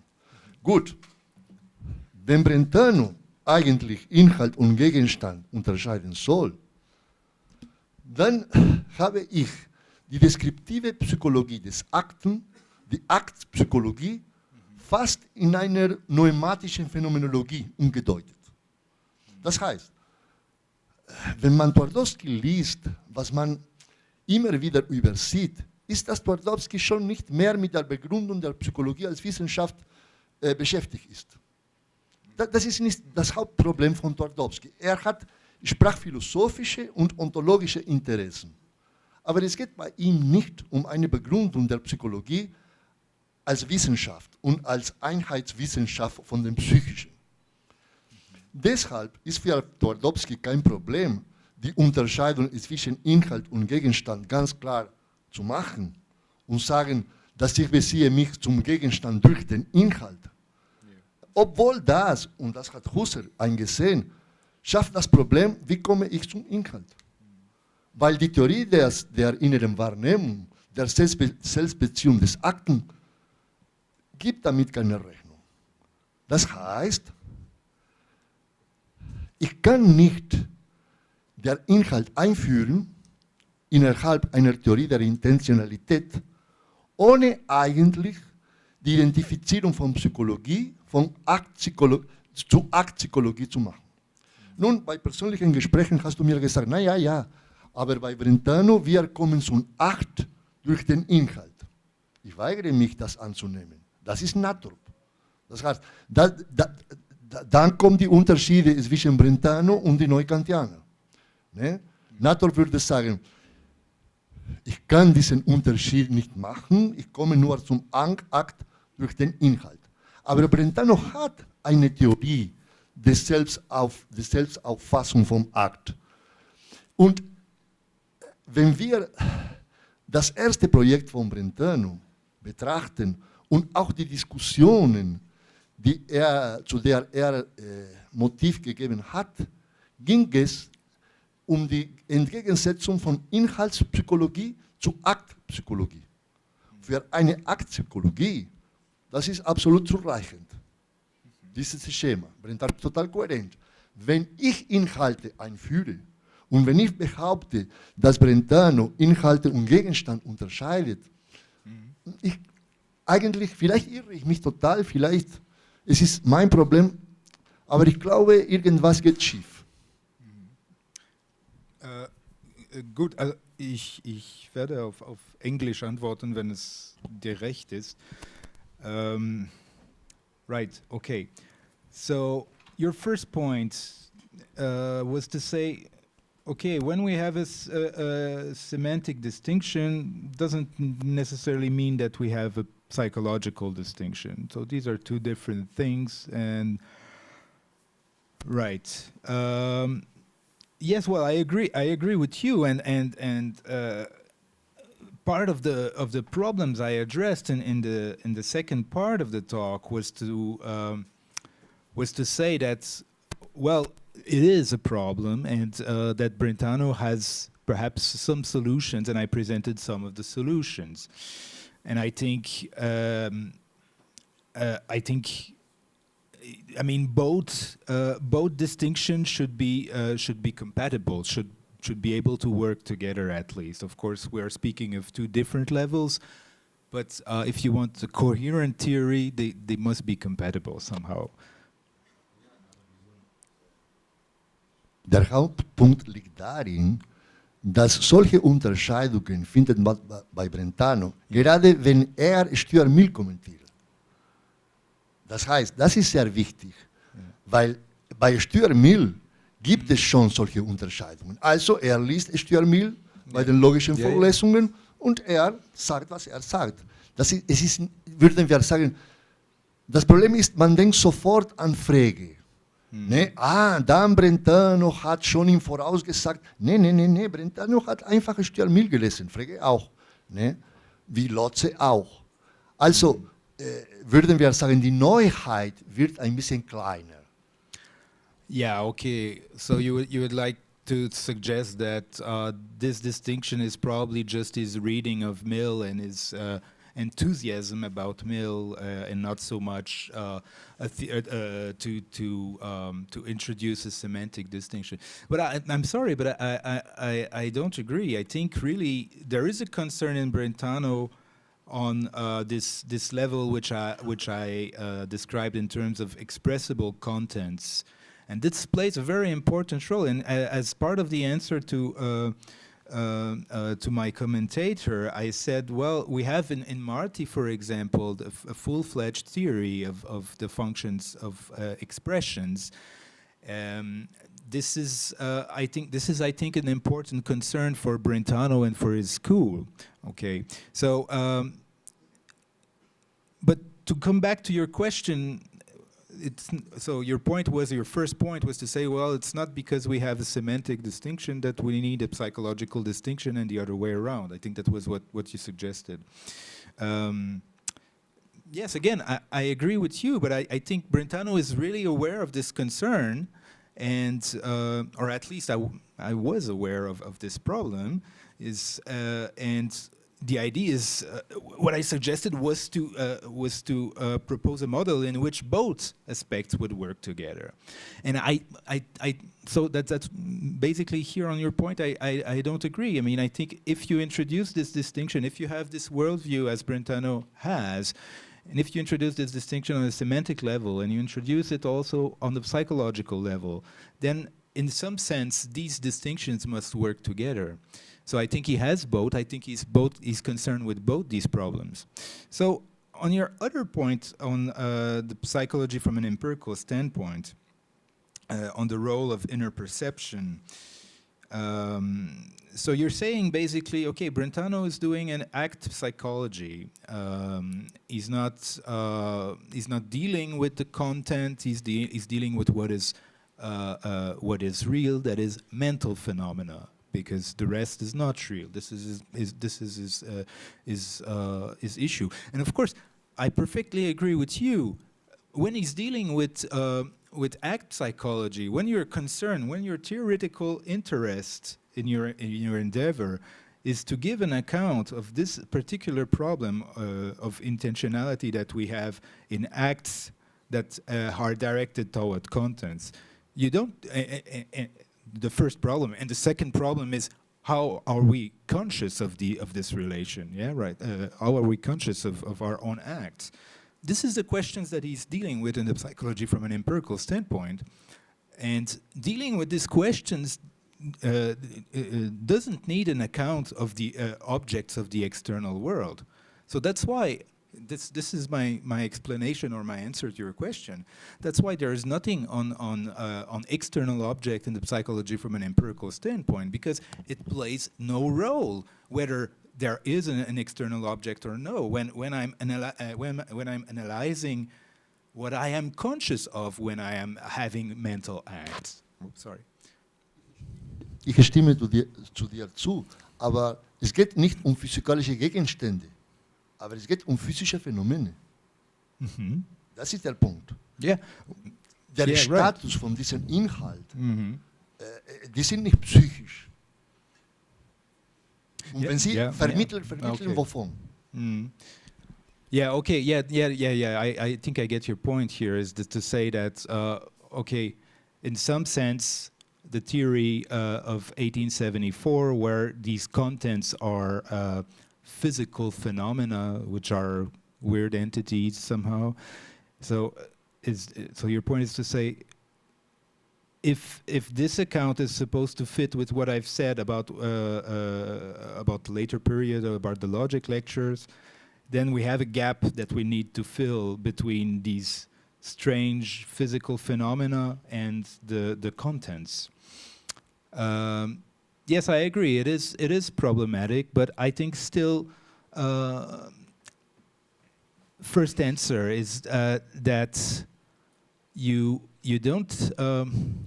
It doesn't matter from a first personal perspective when you're doing psychology, when you're doing an investigation of act psychology. The only thing you can say about mental contents is that they are physical phenomena. So these are perhaps signs of an outer reality. You cannot go further than that, But it doesn't mean that the content, in the way he describes it later, doesn't match with this physical phenomena. I mean, you have a model in 74. You have a model in the logic. They are addressing the content from two different perspectives, if you like. When you see it from a perspective of an act psychology, you can only say that it is a physical phenomena. When you see it from a logical perspective or from an expressible perspective, then you can say much more about this. These are two different perspectives on the same on the same category, so to speak. So that would be my answer, and perhaps just a small thing because I'm speaking so much. But you said that I was saying in our discussion that we have access to the act through the inhalt, and that was an Atorpian theory somehow. What I wanted to say is that when you have an inner perception of your presenting this bottle, and you have an inner perception of presenting this telephone, so that happens, let's say, simultaneously. Well, in Brentano's theory, these are all, fused moments. These inner perceptions are connected together. They are not like two perceptions going on like parallelly. They're connected together. But then the problem is, so that's Brentano's theory. I'm not saying anything about this, but the problem is, and that's why I'm critical here, and I think Brentano should say that, is that you need a way to individuate these two different inner perceptions that you have. They're connected together, but my inner consciousness of the perceiving the bottle is different than my inner consciousness of perceiving the telephone. So how are you going to individuate them? My suggestion is to say, well, there must be in this inner perception some feature of the object, perhaps a property, perhaps just an object in a modified sense, Brentano speaks like this, that allows me to individuate the perception from my perspective. That's all.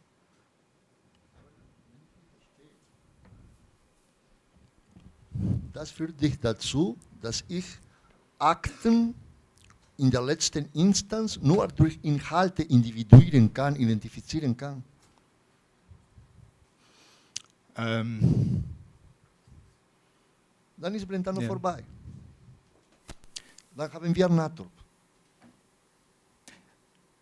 Not really. I mean, you have, for example, I'm having this perception of the conditioner here, the air conditioner. So I'm aware of my presentation of the sound of the air conditioner.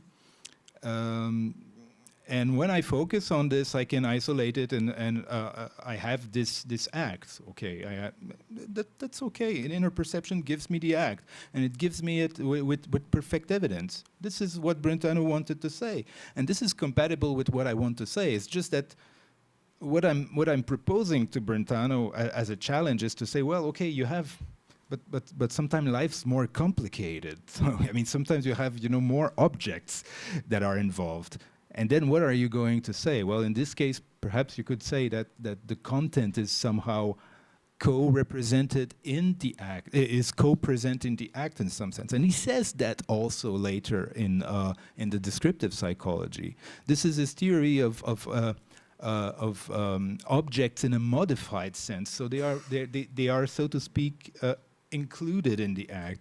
I think Brentano wanted to remedy to this problem, and this was his solution. So that's not my solution, actually. It's Brentano's solution, but I think he needs it. Thank you.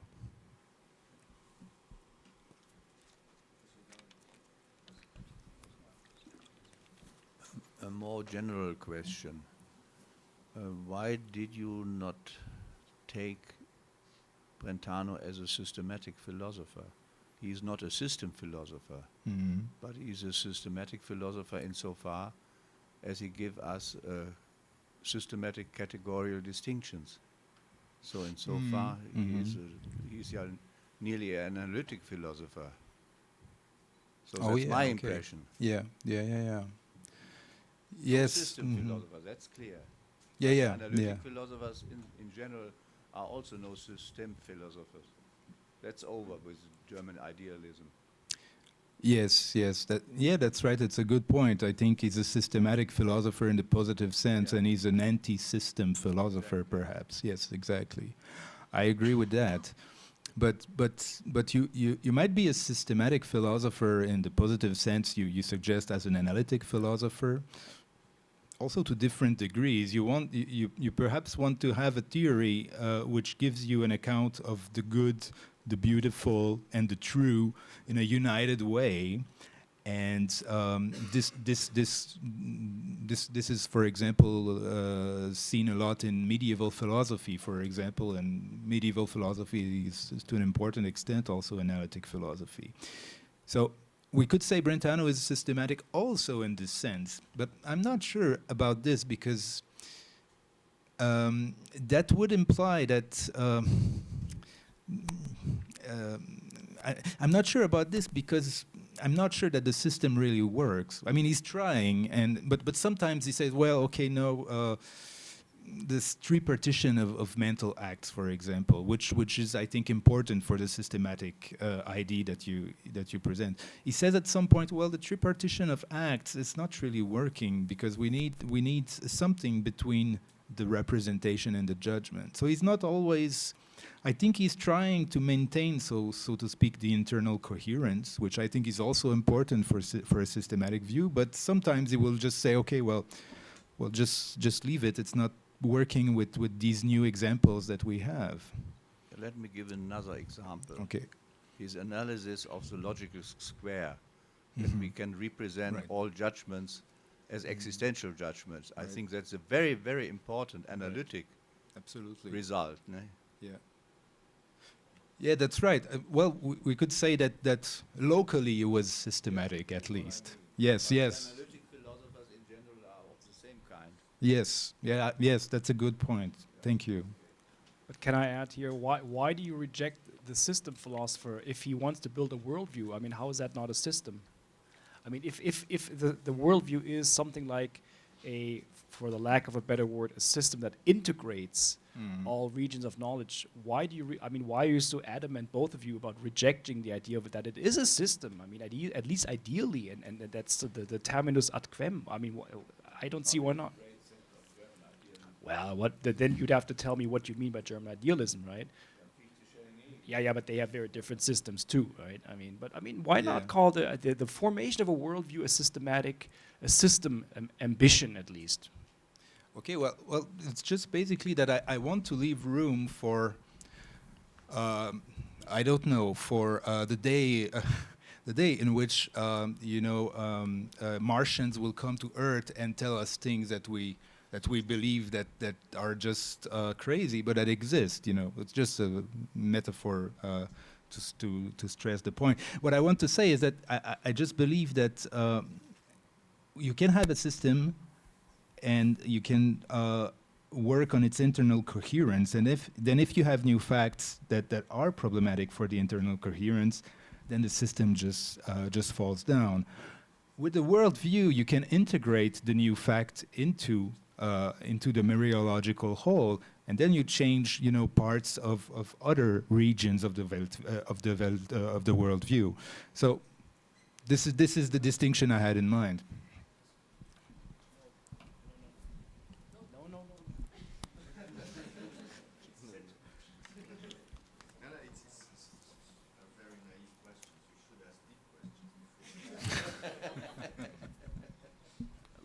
Last point. I mean, the system, Husserl, right? For Husserl, the system ambition is to live a completely grounded and justified life in every respect.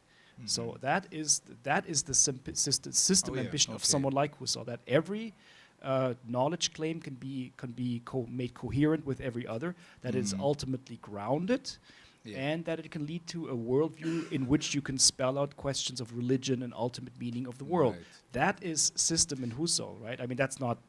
Well, I mean, you could make the case it's similar to Hegel's absolute standpoint, right? I'm sympathetic to Hegel.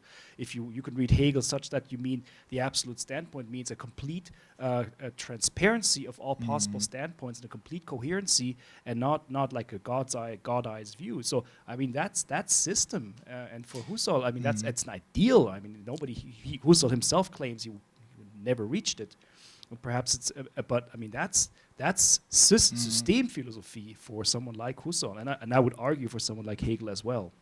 That does not fit for Brentano. Why not? Why not?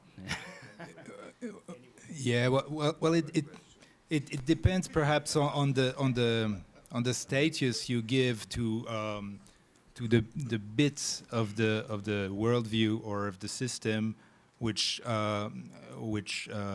consists in giving a desirable view for humanity. So there might be different ways here to spell this out, and I think that's your point basically. So that, and in this sense, if they both agree on this, then we should say that Brentano is a system philosopher in that sense too. So perhaps we could introduce a distinction here, but I would have to think about it.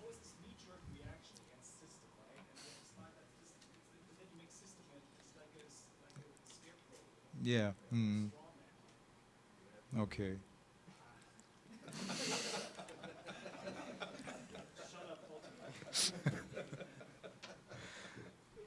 So I've been thinking. I'm kind of a little bit lost, perhaps, but I thought. So, how far can you get from Descartes if you begin inside the Cartesian tradition? So I will try to resurrect Descartes. Okay. Then they'll say, "Oh, you are distinguishing between object and content." Yeah, of course. You look, you have ideas. These ideas have an objective reality, and this perhaps is related to, of course, an object external to myself. So this distinction, well, it's Cartesian, really.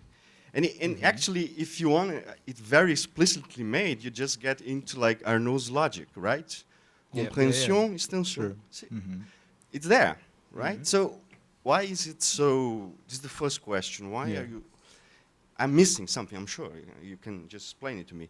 But why are you so worried about introducing this distinction if it is a kind of, basic distinction inside the Cartesian tradition? And then when you get into this, the presentation idea and the phantom member, or the food that is not there, but I feel the pain. And Descartes would say, perhaps it's a little complicated inside the system, but the idea is, I have this idea of pain, and I have another thing that is the judgment of existence, right? So Descartes, concerning all this stuff, he would say, I have two kinds of judgment. You didn't speak a lot of judgments. Perhaps this is something troubling to me. So he would say, one kind of judgment, I just put ideas together. I have the cat in the mat, and then I say the cat is on the mat. When I do this, finally, I say there is something outside that is really existence, and it behaves in a certain way. Or I have this idea of the moon, the unicorn, or whatever, and then I say it exists. So it's a second kind of judgment, I would say. One is just about combining and then going to existence, and one is really about existence. This exists or it doesn't, right? So in the case of the member that I don't have, why is it not a problem inside the Cartesian? It shouldn't be a problem, I think, for a Cartesian or someone working inside the system, because it can distinguish between a simple judgment and the presence of an idea or a feeling. Right. So I'm kind of lost about how much progress has been made inside the Cartesianism since Descartes. Okay, well, thank you. That's a very good question. I agree with you. I mean, you look at the Logique de Port-Royal. I mean, you have a distinction between intention and extension. You have intention with an S, and that's quite a basic distinction in logic. And so there's no there's no big deal about it somehow, yeah? Okay. Yeah, that's a very good question. I'm not sure. I thought I had the answer, and now I think I kind of lost it. But okay. But the problem is, okay, this is a logical distinction. This doesn't involve necessarily mental acts. It could, but it doesn't necessarily involve them. I mean, when you say that there's a distinction between, you know, the concept of a table and the extension of the table, so the individuals that fall under it.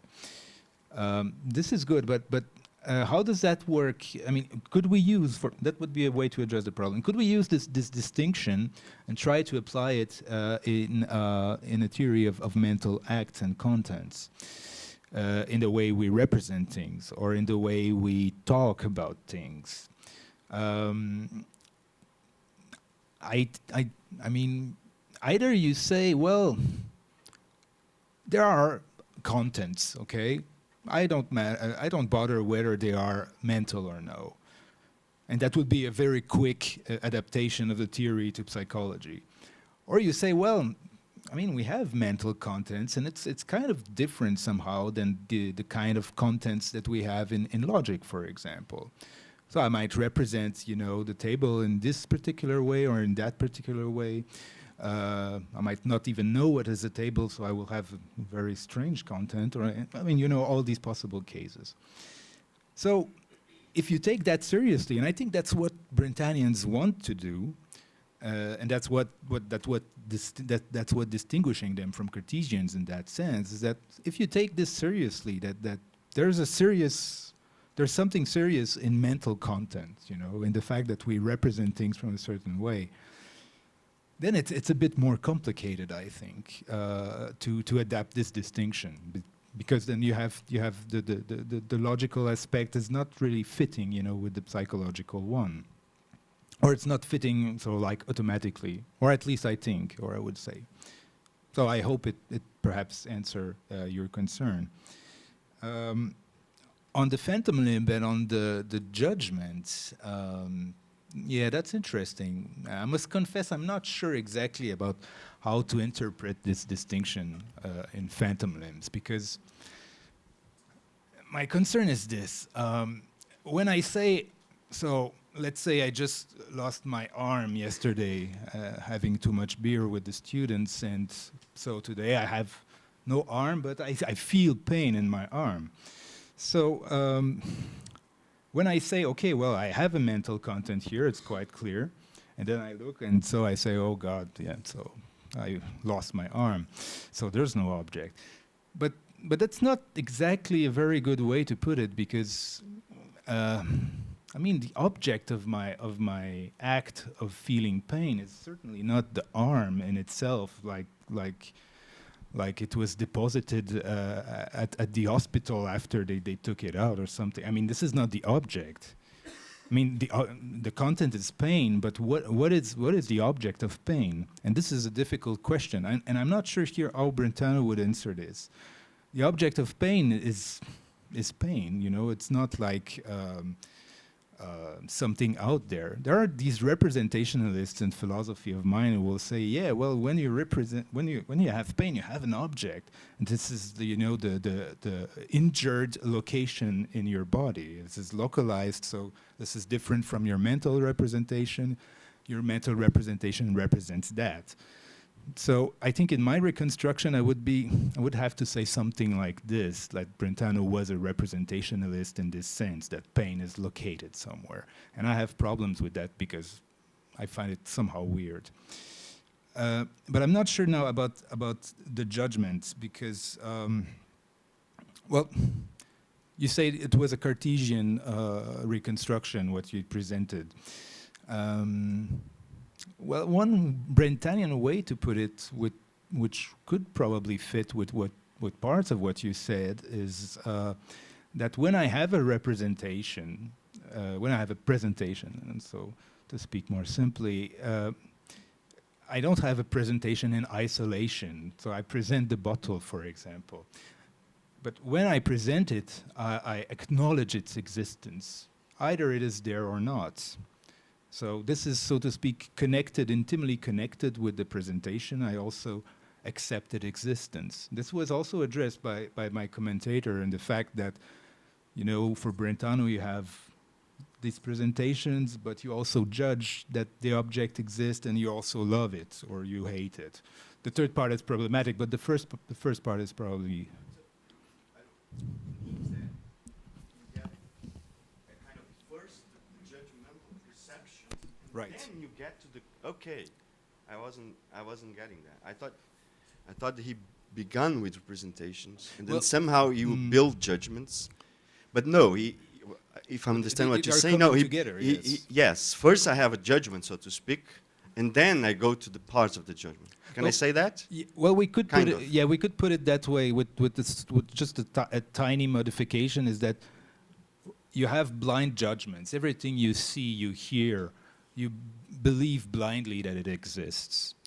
And then you have this representation, so you isolate, so to speak, the representation from the blind judgment. But then there's the evident judgment, which is something different, which is the judgment in inner perception.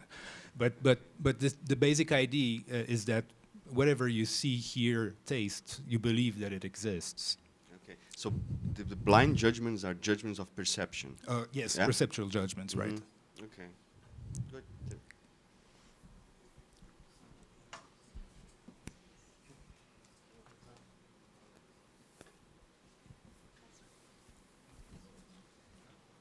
Well, thank you very much for your talk. Along the lines of the last question, since I am not a Brentano expert, I was always trying to, while I was listening to your talk, I was always trying to translate the discussion into more familiar terms, at least for me, which are To translate the discussion to? to translate the discussion into Okay. more familiar terms, Oh, yeah, okay. at least more familiar terms for me, which are the Kantian terminology. Okay.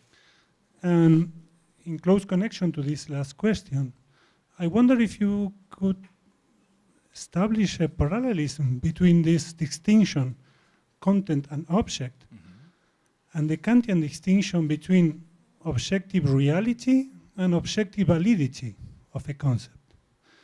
Because in the first, a concept with objective reality should be opposite to an empty concept. A concept with no objective reality would be an empty concept, while a concept without objective validity would represent the unity of an arbitrary synthesis in contradistinction to the representation of a necessary one, which would give this synthesis precisely objective validity. I don't know, I dare to pose this question because of the last question concerning Descartes. And I wonder if there is no a common thread going back to Kant and going back to Descartes, and most probably going back to medieval philosophy concerning this idea of object in the idea, object in existence. Oh yeah, okay. Well, thank you. I mean, I will take it more as a suggestion than as a remark or as a question, because I cannot really answer it. I would have to read more carefully these passages, but I will do it. But what I could say is that so concepts with objective reality. Concepts with objective reality. That concepts that don't have objective reality are empty in your account. Yeah, well, I mean, there's a clear parallel with the idea that there are presentations, or there are mental contents that don't refer to anything, so they are empty in this sense. Yeah. Yes, certainly. I mean, I think this idea is I think also the idea that there are objectless presentation is also present in Kant. I remember, so when I worked on this, I found some passages. So there might be some connections here, but on the idea of objective validity, I'm not so sure about this, because in the Brentanian tradition, this idea of unity of synthesis is just simply rejected. There is nothing like this. So it would be hard to fit the distinction exactly, you know, in these two categories of Brentano. But partly it is certainly possible. Thank you. Thank you.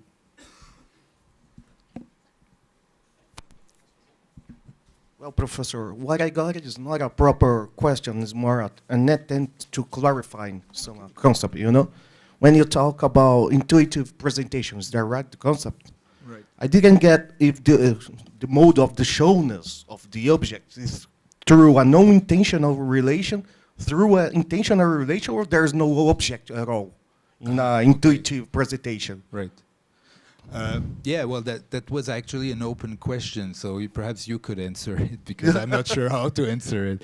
No, but seriously, so in intuitive presentations, this is a strange idea, but this is an idea that Brentano has. So you have sensations. So you see the wall, you see the whiteness of the wall, not the whiteness, you see the white to cool, and you hear this and so on. These are intuitions for Brentano, and for Husserl as well, actually. I mean, it doesn't say much about this. I mean, there's no difference. They agree with that. They agree that there are some mental states that are formed like this, that you have, you know, content which is fully determined, which is like complete. But what I wanted to say is that if we want to have the distinction between content and object going all over the board, we will have also to distinguish on this level, and I'm not sure how to do it exactly. Then it would imply that I mean, there's a white wall, and there's my content of the white wall.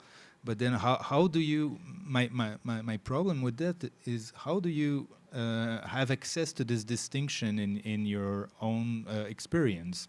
It's not clear. So there are a few solutions that I proposed with Venus, and perhaps also with the phantom limb, but then I'm not sure if it's really working. But basically the idea, Brentano has this idea, so intuitions are the model, so to speak, of intentionality.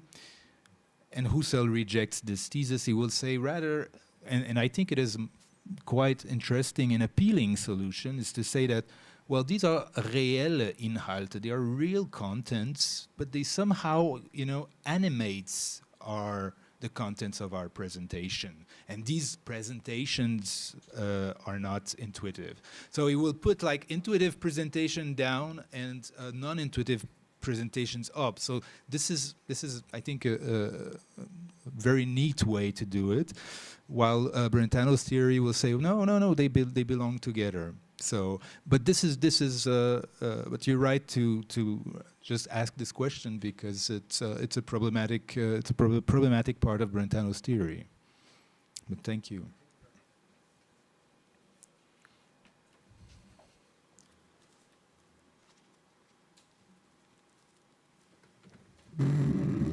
Thank you very much, Professor Fachette. And the last section, is que horas? Tá?